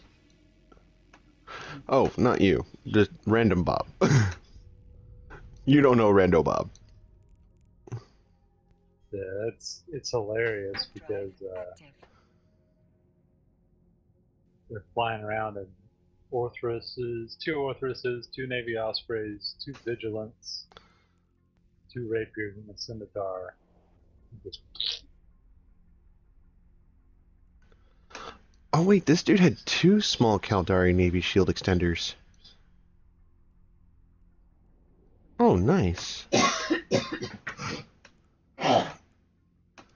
Had operative word. Yeah, had. I am now currently in possession of said shield extenders.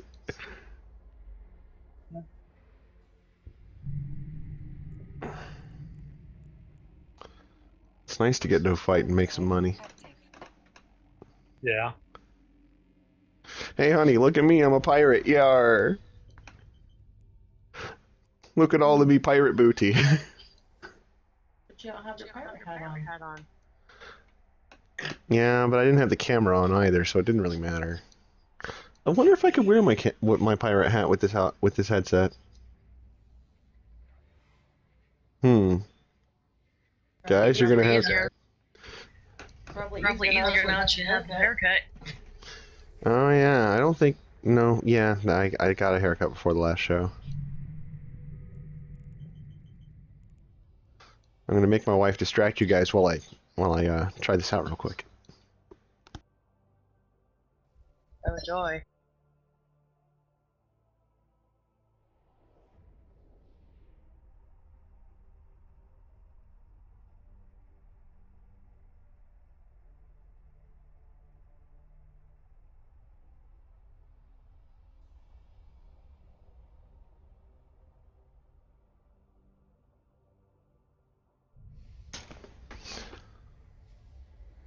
Oh, holy shit.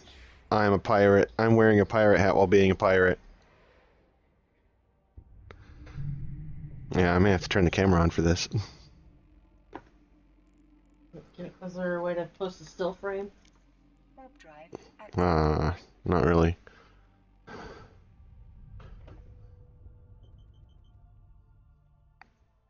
So yeah, an entire team boundary violates. I hope that was recorded. They're pretty much all recorded. Oh, For posterity awesome. and infamy. Posterity, infamy, and because I want to laugh at somebody's misfortune. Yay, misfortune. Haven't had a chance to watch any of the Alliance tournament yet this year, but hopefully some of the ads are as good as last year. There were some pretty damn good ads last year. Like the camel ads? Just the preliminaries.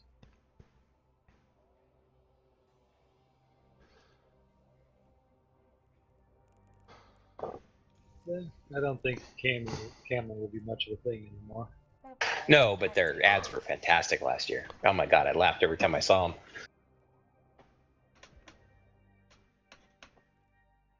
And then of course all the test ads as well. Those are humorous.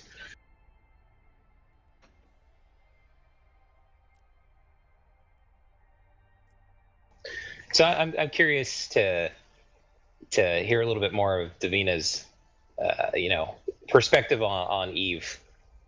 Considering Manny's involvement and whatnot, and I'm sure the amount of Eve stuff that happens in their house and that she hears about, and all the people that she meets, tangentially and whatnot. I'm just kind of curious what her opinion is and her perspective and whatnot, because it's always interesting to hear the differing opinions on what Eve is and how it's perceived.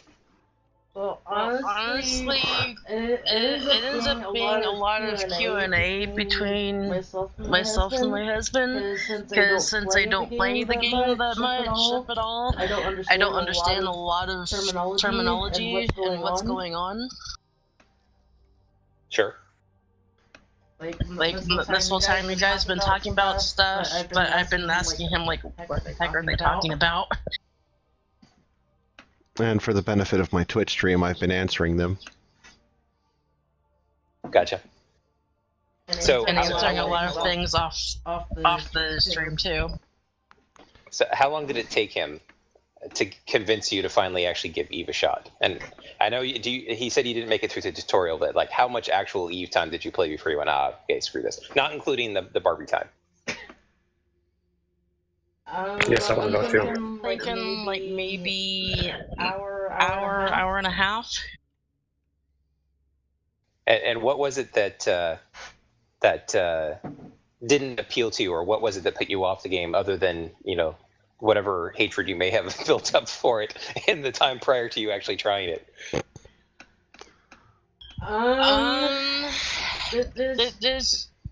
There's just so many little buttons and stuff to click on. I don't understand like what all each little button does. Even sitting here looking at a screen, I'm like, what the heck is all this, and what does it do, and what's it got to do with everything? Right. So a little bit of information overload, a little bit too much stuff to try to kind of drinking from the fire hose as a new user. Yeah, I like simplicity in my games that I play. Fair enough.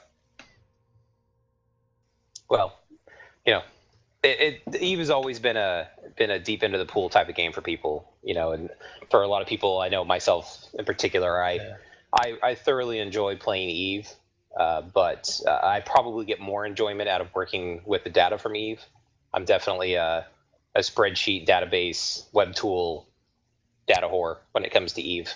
I love all of the information that's available from Eve and working with all of the complexities and processing all that data and everything. So I actually really enjoy that aspect of it. So, but I think definitely Eve appeals to a certain kind of twisted personality, just from years of playing this since beta and all of the different people I've experienced and run into who have been pretty hardcore into Eve. There's definitely a personality type. Well, I'm not a big gamer to start with. Like the majority of the games that I play are either Mario games or Rock Band type games. Like Just Dance and all the Rock Bands, like all 4 or 5 or however many are out now. I don't play like all the I don't play all the Xbox games where you like have to punch all these buttons all at the same time and in combination to do fancy tricks and all that. Like the most complex game that I played was probably Tony Hawk on PlayStation, like the original PlayStation. Right. Well, and it's definitely sounds like you have a higher interest in session-based games that, you turn it on, you play it, you turn it off when you're done, and you walk away, and it's not the perpetual, never-ending game that Eve is. Right. I like things that have a pause button. My wife says she agrees with you that Eve is a whole bunch of drama and bullshit wrapped up into a video game. Yeah, that's what it sounds like from things that he tells me about, and all the different things that he reads to me from the Reddit stuff, and it's like I couldn't put up with it all. See, there was my problem, guys. I read to her things off of Reddit. It fucking ruined her for everyone else. Sorry, everybody. First mistake. I think it would actually be, every time there's, Eve Vegas or FanFest, they always want the end user panels for those. I think it would actually be really fascinating to have an Eve spouse or an Eve ex-spouse panel to hear all the Association of New Edens, Widows, and Orphans, do hereby call this meeting to commence. Exactly. My wife's been listening to Eve for, almost 15 years, so, yeah. She hates Eve. Yeah, they actually have something about this. They have something for this. That's actually added at FanFest. I think it's the Sisters of Eve tours. Yeah. Yeah, but they don't actually do any talking to the spouses. They just, show them around Iceland. Your husbands are off talking about internet spaceships. So, ooh, look, there's a volcano. And look, it's the penis museum. Yes, the penis museum. Oh, Jesus. Yeah, I actually have a female in my corp that went to FanFest and just years ago, and she was rather put off because the devs and the organizers kept trying to shuffle her off with the spouse, and she's like, no, I actually play Eve, and they're like, what? And it's just like, yeah, girls play Eve too. She was rather incensed that they were just assuming that she was one of the widows / orphans of Eve. Yeah, I could see where they'd be a little upset about that. Yep. Which reminds me, if you, dear listener out there, would like to contribute to the Eve Widows and Orphans Fund, please send your ISK to Manny Bothans. That's Money Bothans. Thank you. This was a public service announcement from the Eve Widows and Orphans Administration. Then send it to me, double it. Manny, you absolutely have to go create that corp. Assuming it doesn't already exist. That sounds like a legit non-profit. We should go in some space. Yes, the Eve Widows and Orphans Fortizar. Yep. We'll compete with Care for Kids.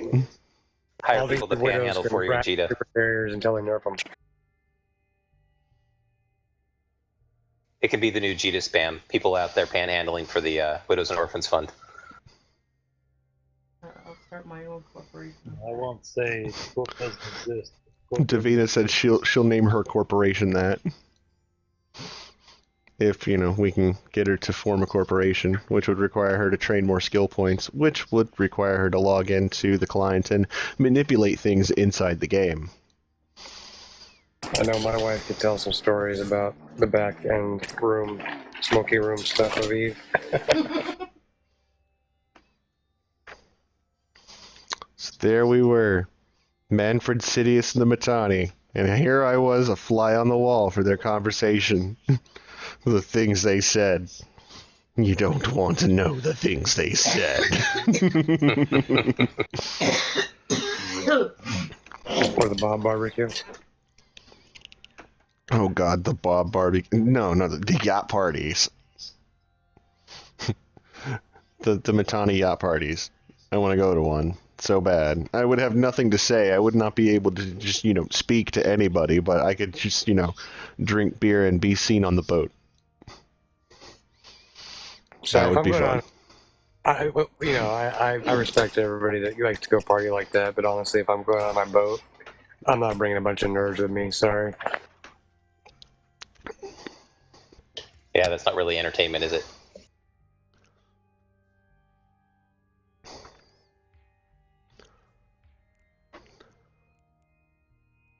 Yay, I have money from things I took from somebody. Or you could run around Iceland chasing people with giant purple dildos. Ooh, that sounds like fun. What? This has happened. What the fuck?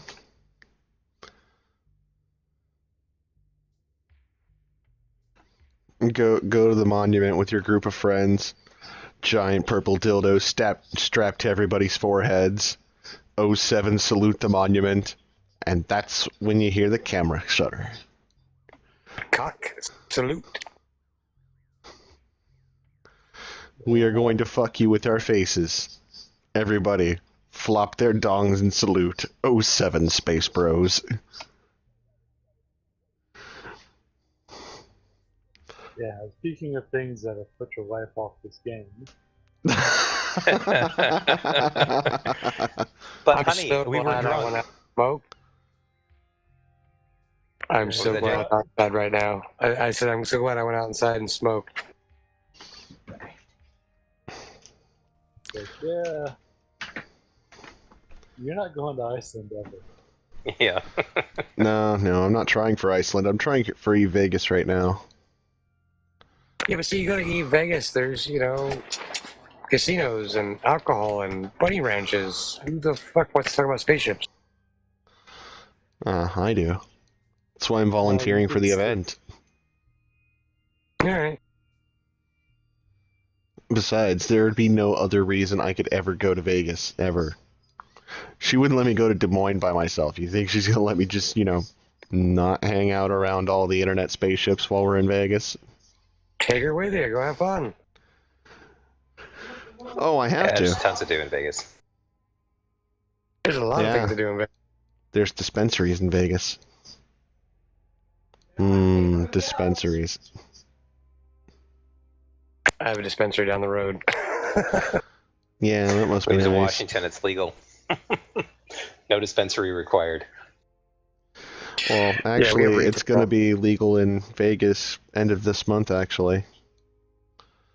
And the dispensaries will become full retail stores. Just in time for Eat Vegas, by the way. That should make for some entertaining times. Oh, yes, absolutely. I can't wait. Yeah, so we can mix binge drinking with getting completely blazed out of your gourd. I will pay somebody $1,000 to get the Matani and Lady Scarlet to share a joint. To a charity of her choice. Nah, that's too tame. Gotta grab some dabs. Oh no, it's gonna be a fully packed joint of Alaskan Thunderfuck. Jay's favorite. I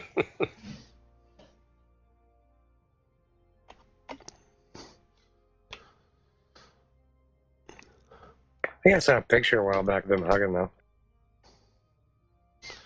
Oh, that's nice. Let's see.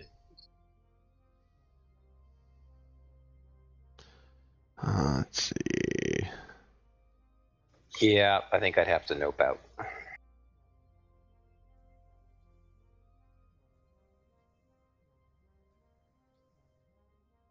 So what do you think CCP's next is going to be with all the storm they've caused the last week?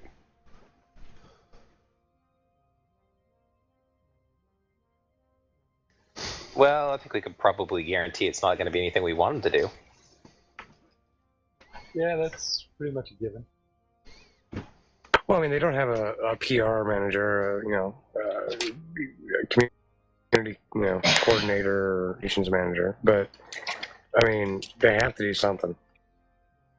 They were on a really good roll there for probably about about a year and a half, 2 years, and then I think the biggest problem is I think that they took Fozzie off the leash. I think some of Fozzie's concepts have some merit to them. I think a lot of it has to do with the way he goes about choosing to implement things. I also very much get the impression that he decides that there's a problem and doesn't necessarily have a proper appreciation of the scope of what that problem is, or how pervasive it is, and then conversely how much the changes that he proposes and puts into place actually mitigate that said problem and or create other problems. So I don't want to just rag on Fozzie, but that would reining him in, or at least putting some some checks and balances on him, the kind of the equivalent of the Congressional Budgetary Office on him. Like, he has to go and get a CBO score for all of his ideas before they actually code the goddamn things. Some of them are good, some of them are bad, but it seems to be that most of the time that he throws one of his fixes out on the plate, they end up having to do 8 or 9 revisions to it to get it dialed into a semblance of tolerable. So you got they came out with the Rorqual changes, and then they're nerf batting the crap out of those for like the 9th time, and obviously all the Fozzie Soft stuff, and now you're going through and effing with the fighters and the carriers, and then they've also messing with the battleships or rather the faction battleships, both with the spawn rate and the mineral composition, and and a lot of that I think is directly correlated to them trying to ultimately just balance out the economy, and they mess with it by changing the amount of ore that's being harvested via the Rorquals and everything else, and then they start trying to pull on all the levers everywhere else, because they obviously aren't going to go back and completely roll back the Rorqual, even though they have mostly rolled it back, unfortunately. But I don't like the way they go about addressing that. What they need is a war, plain and simple, and they need content drivers to get said war. The economy wouldn't be an issue if they had those things.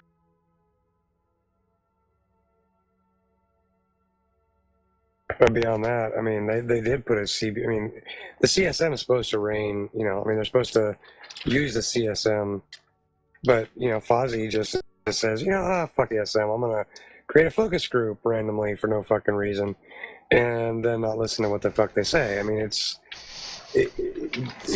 there are some mechanisms in place, and he summarily ignores them and has no comprehension of this game. That's the real thing that nobody really wants to say is CCP does not fucking understand EVE Online. There, I said it. They don't get it. It's grown out of control. They don't understand the mechanics. They don't understand how to play their own fucking game, let alone dev for it. Yeah, and I think the problem is I think the checks and balances per se are more window dressing than anything.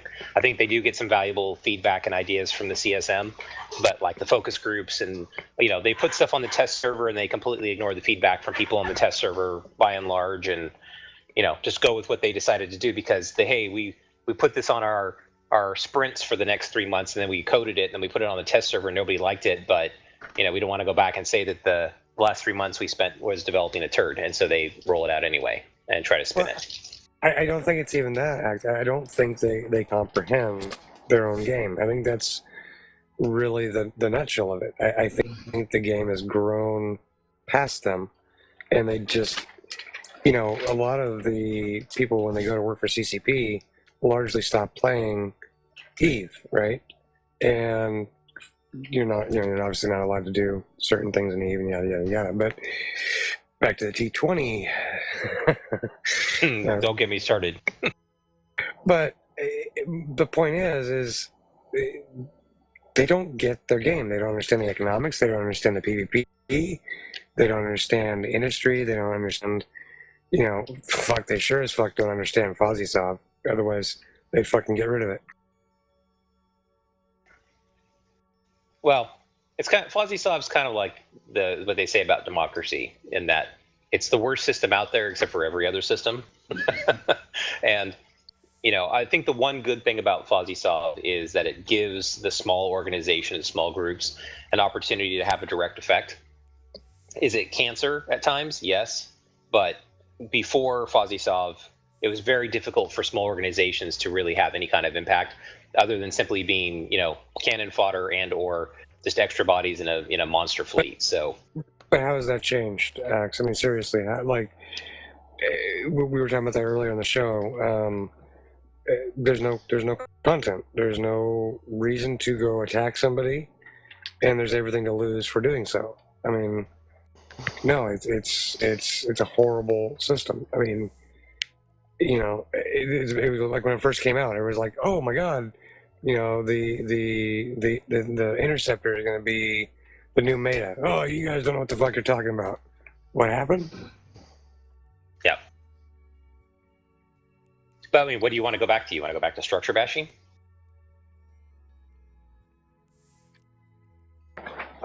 I don't know. There needs to be something to cause, fights. So again, Urziel laid out an idea earlier. Yeah, I don't think Axe was on for that. Can you? Yeah, sorry. I actually kind of liked your idea. Can you relay that out, Urziel? Sure. Basically, what I suggested was that you keep like the ADM system we have now, so people who actually use their space build up an ADM, and that ADM affects the hit points of the soft structure. So you can take them out Dominion style, but if your ADMs are, if you have a super low ADM, your soft structures will be easy to reinforce and destroy. Whereas if you have a high ADM, they'll actually be more difficult to destroy. Okay, so you would stick with a damage-based Sov warfare system, but use the ADMs as a balance against that to encourage occupation of held space. Exactly. I can see so that. You can have the big fights and bring out the toys and have kill mails, but the people who actually use their space are going to be very hard to just roll over like that. And I could see that as being a better system for large organizations, but for small corp or alliance warfare, where you're talking about a couple hundred people being involved, I think the problem is that there are a lot of large entities out there that get bored. They don't want to necessarily go fight with each other, and so they just go in and kick over sandcastles. And that's not to say they can't still do that with the current system, but there's unless you're actually motivated to take the space and hold the space, there's not a lot of motivation for a PL or someone to come through and kick over the sandcastle. They might come in and reinforce stuff and blow it up, but then and move on. But I think there's a lot more opportunity and a lot more balance for the smaller organizations with the current system. I'd be hesitant to get into a structure bash. What was that, Jay? I said, what happened here recently? NC.Impel steamrolled a region in 3 days? Well, sure. I mean, again, it's not. I didn't say that they couldn't do it, but it doesn't happen very often. Yeah, but you're preventing conflict through tedium of game mechanics, and that's not exactly a good thing. I would agree with that. Now, if you went back to a damage-based Sov warfare mechanic and retained some of the functionality they've implemented with Citadels, with the damage caps, that would be probably a good balance. Yeah, I could see putting a damage cap, and you could even make it so that part of the resilience of the structure is based on a damage cap, because it'll probably be easier to code than trying to calculate raw HP at downtime. Right. Well, and let's be honest, in EVE Online, people like shooting shit and blowing shit up. They don't like fucking space aids. It's horrible. Yeah. Although it does make all of our hop on the giant golden space dildo jokes that much funnier, because not only are you going to hop on the giant golden space dildo, it's going to give you AIDS. Wait, what? Yes. What are they talking about? I mean, again, I think there's Jump absolutely mechanics. there's probably 10 or 20 better potential systems out there. But again, when you look at the history of Sov warfare from the beginning to where we are today, again, it's the worst system that you could have, except for all the other ones they've had before. I mean, do you remember when we had to go through and it was like whoever had the most moons in a system towered one Sov? I mean, there have been some pretty god awful Sov mechanics in the past. I mean, it's far from perfect. Yeah, but Sov was an abortion. I wasn't even there for Sov. Well, Came in after. It was even worse. You had 4 different, fucking pieces that went in for fuel. That was, oh god. Oh, balancing that and hauling it, and this is pre-freighter too. You had to do all that in Iteron 5s and crap. Yeah, that was lots of fun. Oh yay! A use for an 85. Mm-hmm. Pre-rigs, pre-freighters, pre-DST. Oh yeah, that was some fun times. Well, and then you realize you forgot one of the fucking types, and yeah, you're fucked. You just lost and then you also had to calculate it too, because your fuel consumption was based on your CPU and power grid usage. So your fit would completely change the fuel consumption on your tower. So you had to calculate each tower individually based on what you had hung on it. And so it wasn't just X number of fuel blocks per hour or the equivalent. It was, unless you had it maxed out, you could have 2 towers that were slightly different and their fuel consumption would be completely different. Well, I'm not going to defend that playstyle, but that type of highly complex shit is what brings people like us to Eve. I mean, it's not, dumbing it down to where you fly around with a Sov laser is just fucking idiotic. That being said, I still really enjoy my Sov miner. Yes. Decked out skiff, full on shield tank.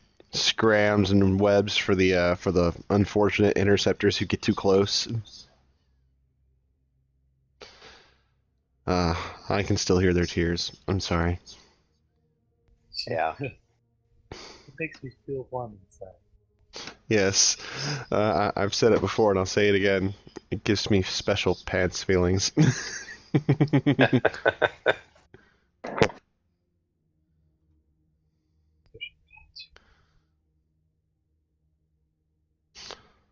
Yeah, so yeah, I mean, I can see why, like you say about, it gets a little better, in some ways, but in some ways it just gets worse. Well, I think one of the biggest problems with CCP and Eve is I think there's a lot of discussions that go on in a room about where they want Eve to be in a year, 2 years, 5 years, and they make goals on how they're going to achieve that without really taking into account what that means for play style. It's like a year and a half, 2 years ago, they were pushing really hard to create systems that would force mega fleet conflicts, so they could create their video ads going, oh look, there was a fight with 4,000 ships all in one system, aren't we amazing?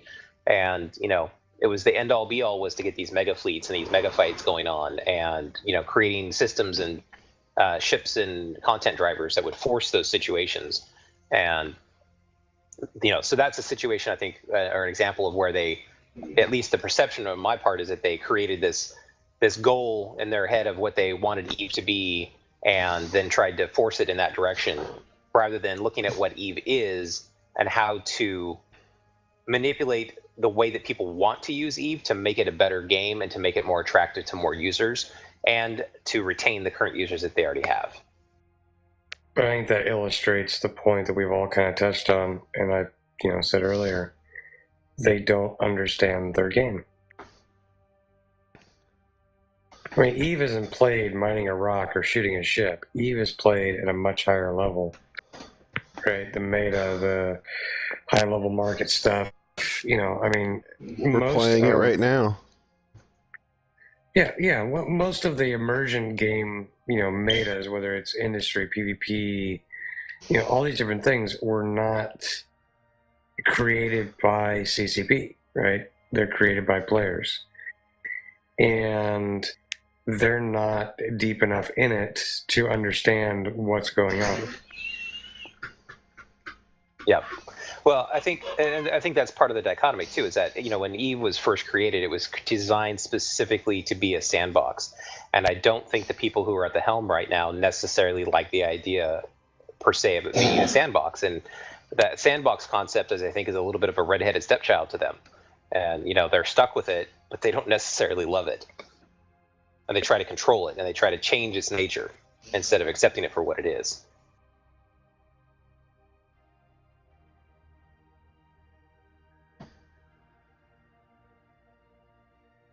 I'll tell Jesse why I like Star Trek Online better than Eve.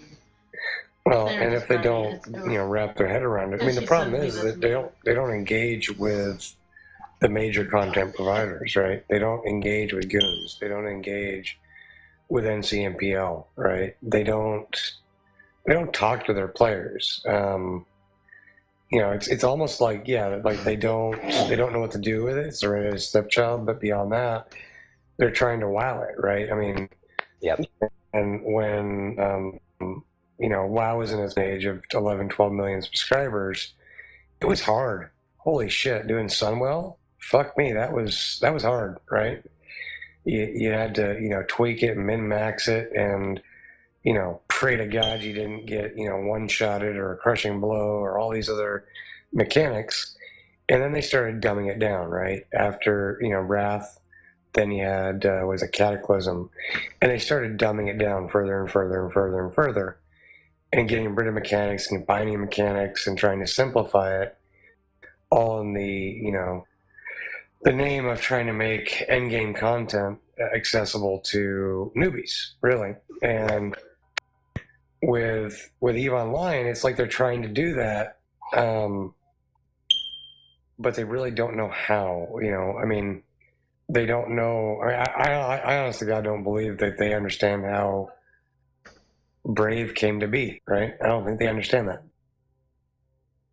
Well, I think there's a lot of examples of them trying to sand the sharp corners off of Eve. I mean, you look at what they did, and also how they tried to rebrand Eve and/or, extend it. You've got the Dust fiasco. You've got, the stuff that they've done as far as, trying to control the economy by artificially, manipulating markets. When someone comes in and tries to corner a market on something, they'll go in and artificially, replenish the market so this to prevent, cabals and/or, basically to prevent economic warfare. And, it's their attempt to kind of round those sharp corners off. It's the same thing with the skill injectors. I mean, skill injectors in and of themselves are not necessarily an awful thing, but you're also in a world now where, in theory, somebody with some money can come in, start Eve, and in theory, being a Titan or whatever, if they're willing to plunk down enough real world money, and it's and it's the same thing with like industry too. For like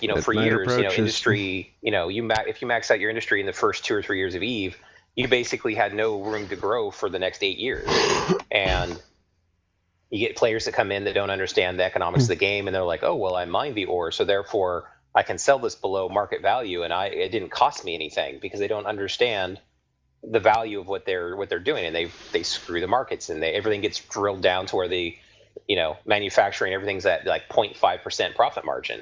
And if they would take their hands off the wheel and let what they always say they want, the players to control the course of the game and whatnot, and yet they don't ever trust us to do it. They need to take their hands off the wheel, let the thing drive off the cliff, let it all burst into flames and create ungodly chaos, and then see what comes out of the other side. But they're scared of it, and I think it's Manny at Urziel, and you actually think you all have touched on it, is they have this thing called EVE Online, right? They don't understand, they don't comprehend. You know what I do from a business perspective in the real world. I think they're looking at it from a business perspective, shitting their pants, right? Because they have this revenue driver they don't fucking understand, right? And to a business person, that's high risk. If you don't understand your business, you're kind of driving blind. You're like, oh fuck, am I going to have money next week, right? And so I think that's what's precipitated things like Dust and all this other bullshit, right? because they're trying to diversify out of Eve because they don't get it. They don't understand. They don't know what keeps subscribers. They don't know what drives revenue. They don't understand how this, machine, this organism that is Eve, actually operates, and that scares the shit out of them from a board level, a CEO level, and an investor level. And yeah, I mean, they're trying to push, into other things or trying to stabilize Eve and make it more accessible and all this other shit, right? I think that's why they're doing it. Is they're scared shitless. Yep. Well, I mean, you look at yes. I mean, when they took on quite a number of investors several years back, and I think they're having to answer to those investors, and they're looking for diversification. Like, okay, great, you've had Eve, it's great, it's popular, it's been going for this long, but what's your plan B? What's your next product? What's going to be your next thing? It's like you look at Blizzard. They got WoW, and then they've got Hearthstone. They've plus everything they did before and all the other things that they're doing. And their investors and their shareholders are looking for that same diversification, so that there's a sense of that CCP is going to exist beyond Eve. Hopefully Eve continues, but it continues to be a revenue driver. But they want to see those next greatest things coming out, and it definitely hasn't worked out the way they've intended. Whether it was what was the card game thing they did with it in Atlanta? Was that White Horse? What was that called? Oh, that weird ass game with the 8-sided cards. Fuck if I know. There was that, and then the vampire thing they started, and that fizzled, and then they sold off that company in Atlanta they bought. I can't remember what it was called. And then then the partnership they did with Sony. White Wolf, thank you. The partnership they did with Sony with Dust, and then that they finally got that done, and then it basically was aborted on delivery and never got any kind of traction. And then now they've been pushing into the VR with Valkyrie and Gunjack and whatnot, and that was that's actually pretty interesting. It's actually very fun. They were showing it off at eVegas and whatnot, but again, that's an area where they're not really. I don't feel like they're really doing enough to gain traction there, and so. Now imagine if they rolled that technology into Eve proper. That would put some butts in seats. If you incorporated the VR tech that they've been working on with Eve proper, that would see some major subscriptions. Because I know a lot of people with VR headsets that don't have a basically an open-ended sandbox game with no end in sight that they can play perpetually with their VR sets. That would definitely draw a crowd. Well, I think it's they have this self-contained little unit that they don't quite understand what goes into it, what comes out of it, or how to predict, any predictability of revenue, right? They don't know really what affects the revenue, subscription rates, trends, and of course, obviously, all that's impacted by the, conflict drivers, lack of conflict drivers. Somebody cusses out somebody's wife, and subscriptions spike because a war kicks off, right? They're not in touch enough with what all is going on to be able to effectively predict revenue. So you have the board and the investors screaming to high heaven. You have this revenue stream you do not comprehend, and there's no bank in the planet that's going to loan on that. That's why they had to go the venture capital route. Yep. No banks. Fuck. You can't tell me what your revenue is going to be next month? Yeah, fuck you. I ain't loaning you a penny. I mean, come on. I mean, it's right. Just they're and I don't really hear anybody talking about this, but they're in damage control mode from a business perspective because they don't understand their business. I don't think it's that there's a certain amount of their business that they don't understand. I'll agree with you on that. I think from a part of it, a big part of it though, is that they can't control it. Because it's a sandbox game. Yeah. So, but it's worse than that. It's not only can they not control it, is they don't have enough understanding of what's going on to really be able to effectively predict it. I mean, look at what happened with the PR debacle this week alone, right? I mean, they act shocked that everybody came out of the woodwork royally pissed off because they took fictitious bullshit statistics and based a big game-changing decision off of completely fictitious information. Yep. And if they'd ever sat their ass in a supercarrier and ratted for more than 5 seconds, they'd fucking know that 260 million is ticks or bullshit. Yep. Well, and that's probably the one thing they've done most consistently has been their PR debacles, whether it was the dev cheating or the walking in stations that never happened, and putting all the effort into the space Barbies, and and the thing is that those technologies they put effort into have ultimately borne fruit in other areas as far as the better graphics engine and rendering and stuff that they can do in game, but they definitely have a long history of not understanding their audience and or not communicating their intent clearly, and then refusing to acknowledge their errors or come back. They just go radio silent and or just go la la la, I can't hear you, we're going to do it anyway. And there again, they gave me a lot of hope about 2 years ago, 18 months ago. They seemed to be on a different course when they were doing their every 6-week deployments, which they've then backed off of a little bit. But when they were on a more agile-based sprint development cycle where there was a clear roadmap of what they were going to be working on and why they were doing it, and there was a lot of open communication, they won back a lot of hearts and minds with that, and they've kind of deviated away from that, and they're getting back into that radio silence mode where we don't hear a lot, and then you get these kind of announcements out of the blue that don't really make a lot of sense. And as you're alluding to, Jay, really demonstrates that they're out of touch and or aren't listening to feedback or getting feedback prior to making these decisions final as edicts. Now, if they come out and said, hey, we're thinking about doing this, and then getting the feedback rather than saying, hey, we're going to do this because we've decided that this is a made-up problem, they would do well to spend more money getting definitely getting some PR people in there to help them with their communications, their messaging, and their image. They would go a long way. They have zero customer engagement strategy at all. I mean, that's abundantly clear.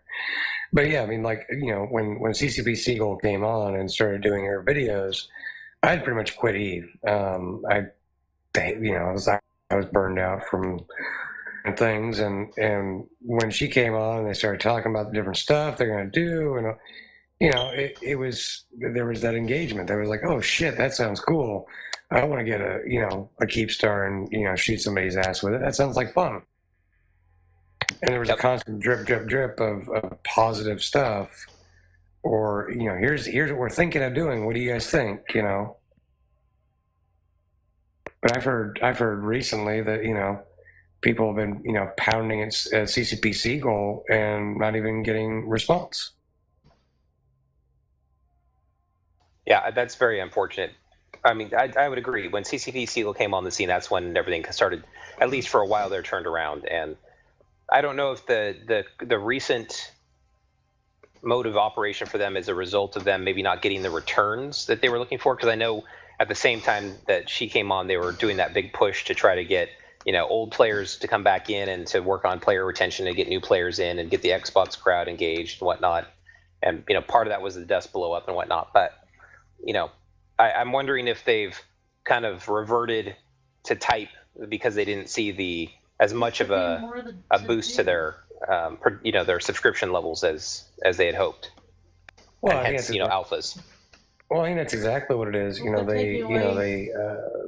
the VC move, right? Their board kind of reshuffled. They brought in CCP Siegel, somebody from EA. I can't remember who it was. I have to check, and their engagement strategy was pretty good. I mean, I don't know what you guys think, Manny and Urzil, but I think their engagement strategy for probably about 6 months was pretty damn good. I mean, they were constantly communicating and soliciting input and about cool shit.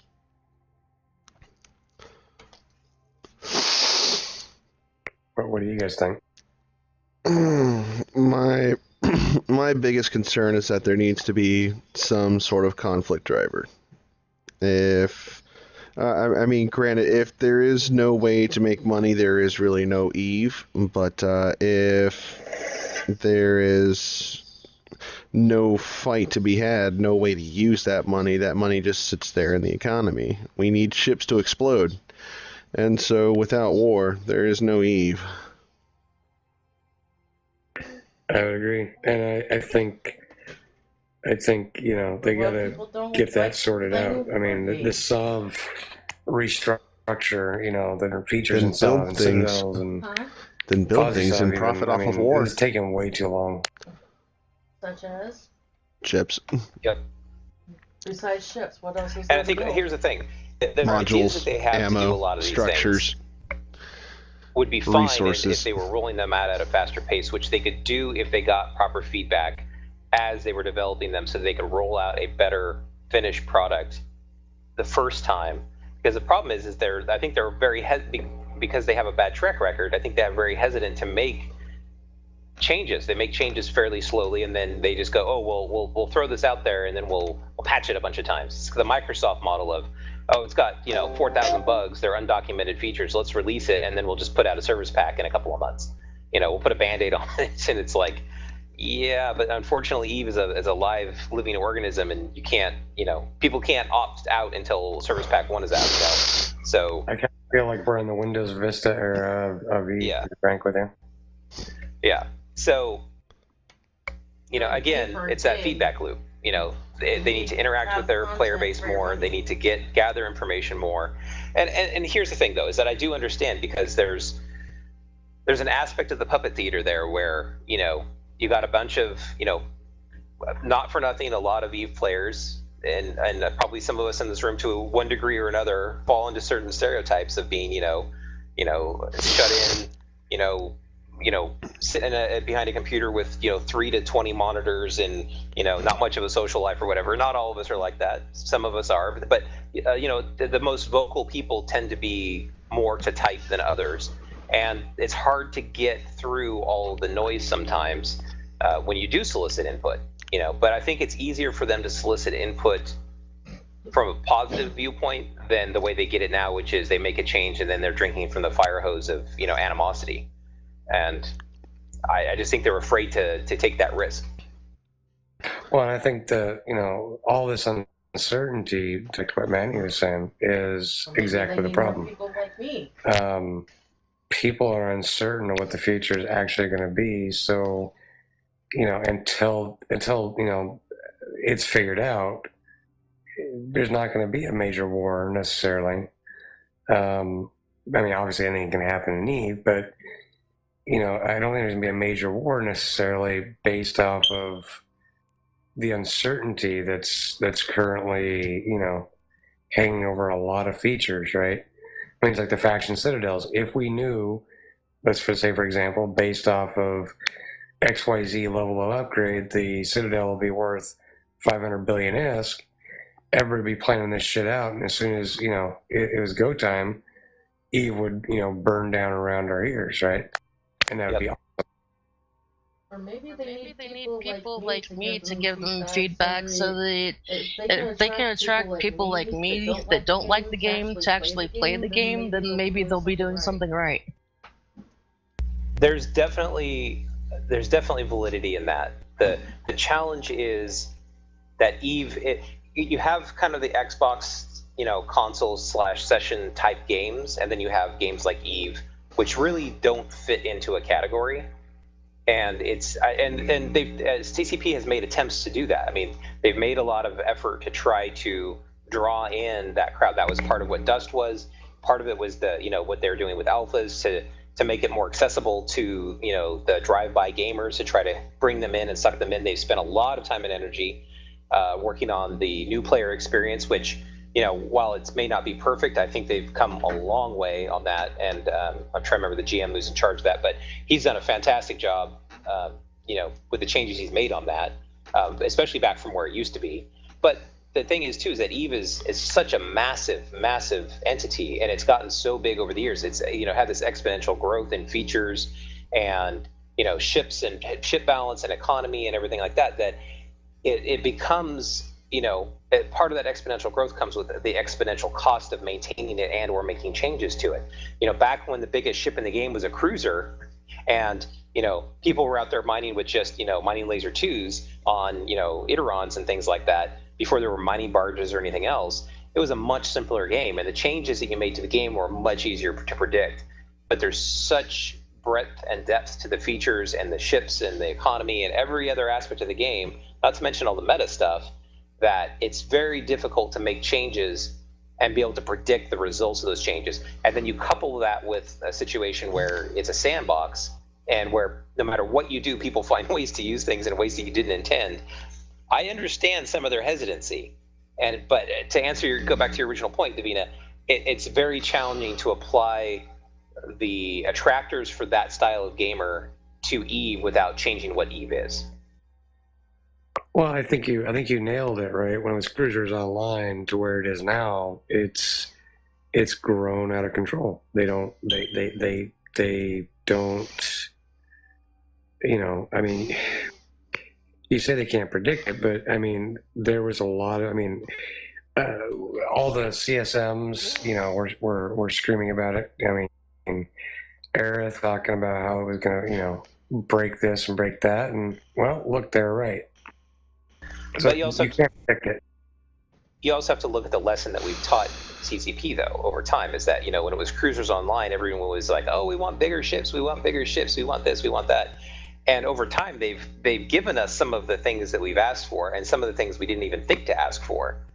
But the end result is that they've, and this is largely their fault for how they've gone about deploying it, and how, especially over time, they've gotten kind of worse about how they communicate and how they roll things out. But they essentially get punished for almost everything that they do.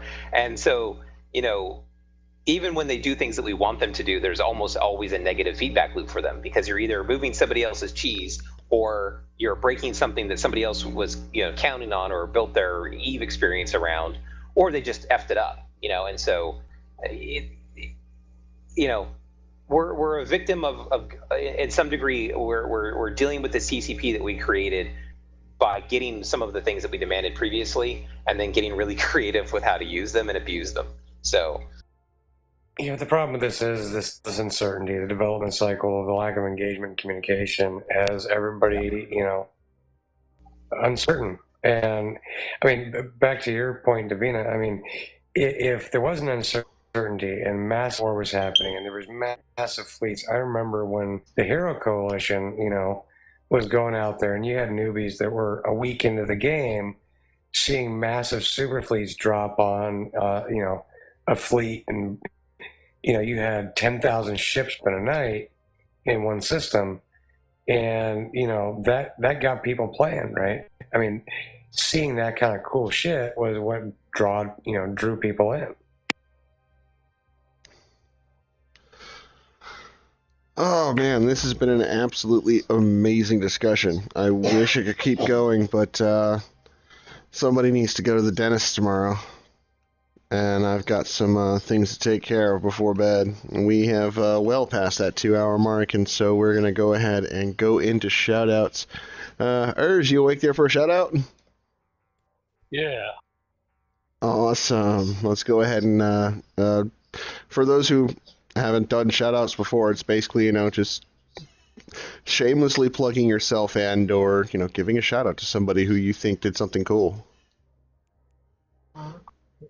Shout out to Aerith, the goon financier who doesn't take shit and has been giving CCP a shitload of I told you so's the past week. Shamelessly plugging yourself. All of them deserve. Well, a lot of people do their own thing that they want other people to see. Awesome. Jay? So, I'm going to give a shout out to John McClane and those folks that are doing such good stuff for the online community. Awesome. Awesome. Davina?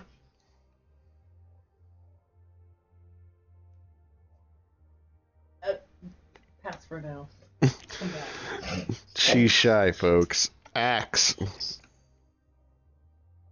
Well, oddly enough, I'm gonna throw a shout out there to Steve Runkin of Fuzzworks, because I don't think he gets enough praise for all that he does for the back end Eve community as far as tools and working with CCP as part of the CSM on API ideas and helping them get data to those of us who love to chew on data. Try to keep IRL stuff out.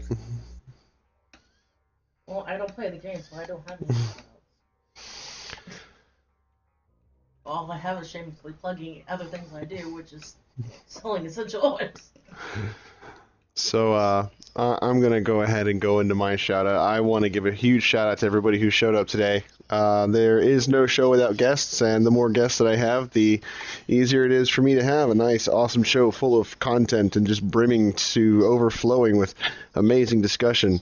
I want to thank Axe and Davina for coming out tonight, and I do want to thank Davina again from the bottom of my heart for putting up with all the bullshit.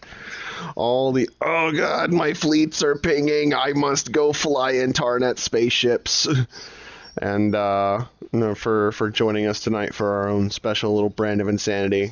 It's always good to get questions from new people because they see things differently than us bitter vets. If anyone is ever interested in being a guest on the show, please hit me up. You can find me in game at Manny Bothans. You can find me on the Twitters at mrmannybothans, and you can find me on Twitch at Manny_Bothans. I do want to thank everyone again for listening, and for Axe, Davina, Jay, Urziel, and myself. This is Manny Bothans reminding you that Manny Bothans died to bring you this broadcast. Fortunately, his medical clone is somewhere nearby.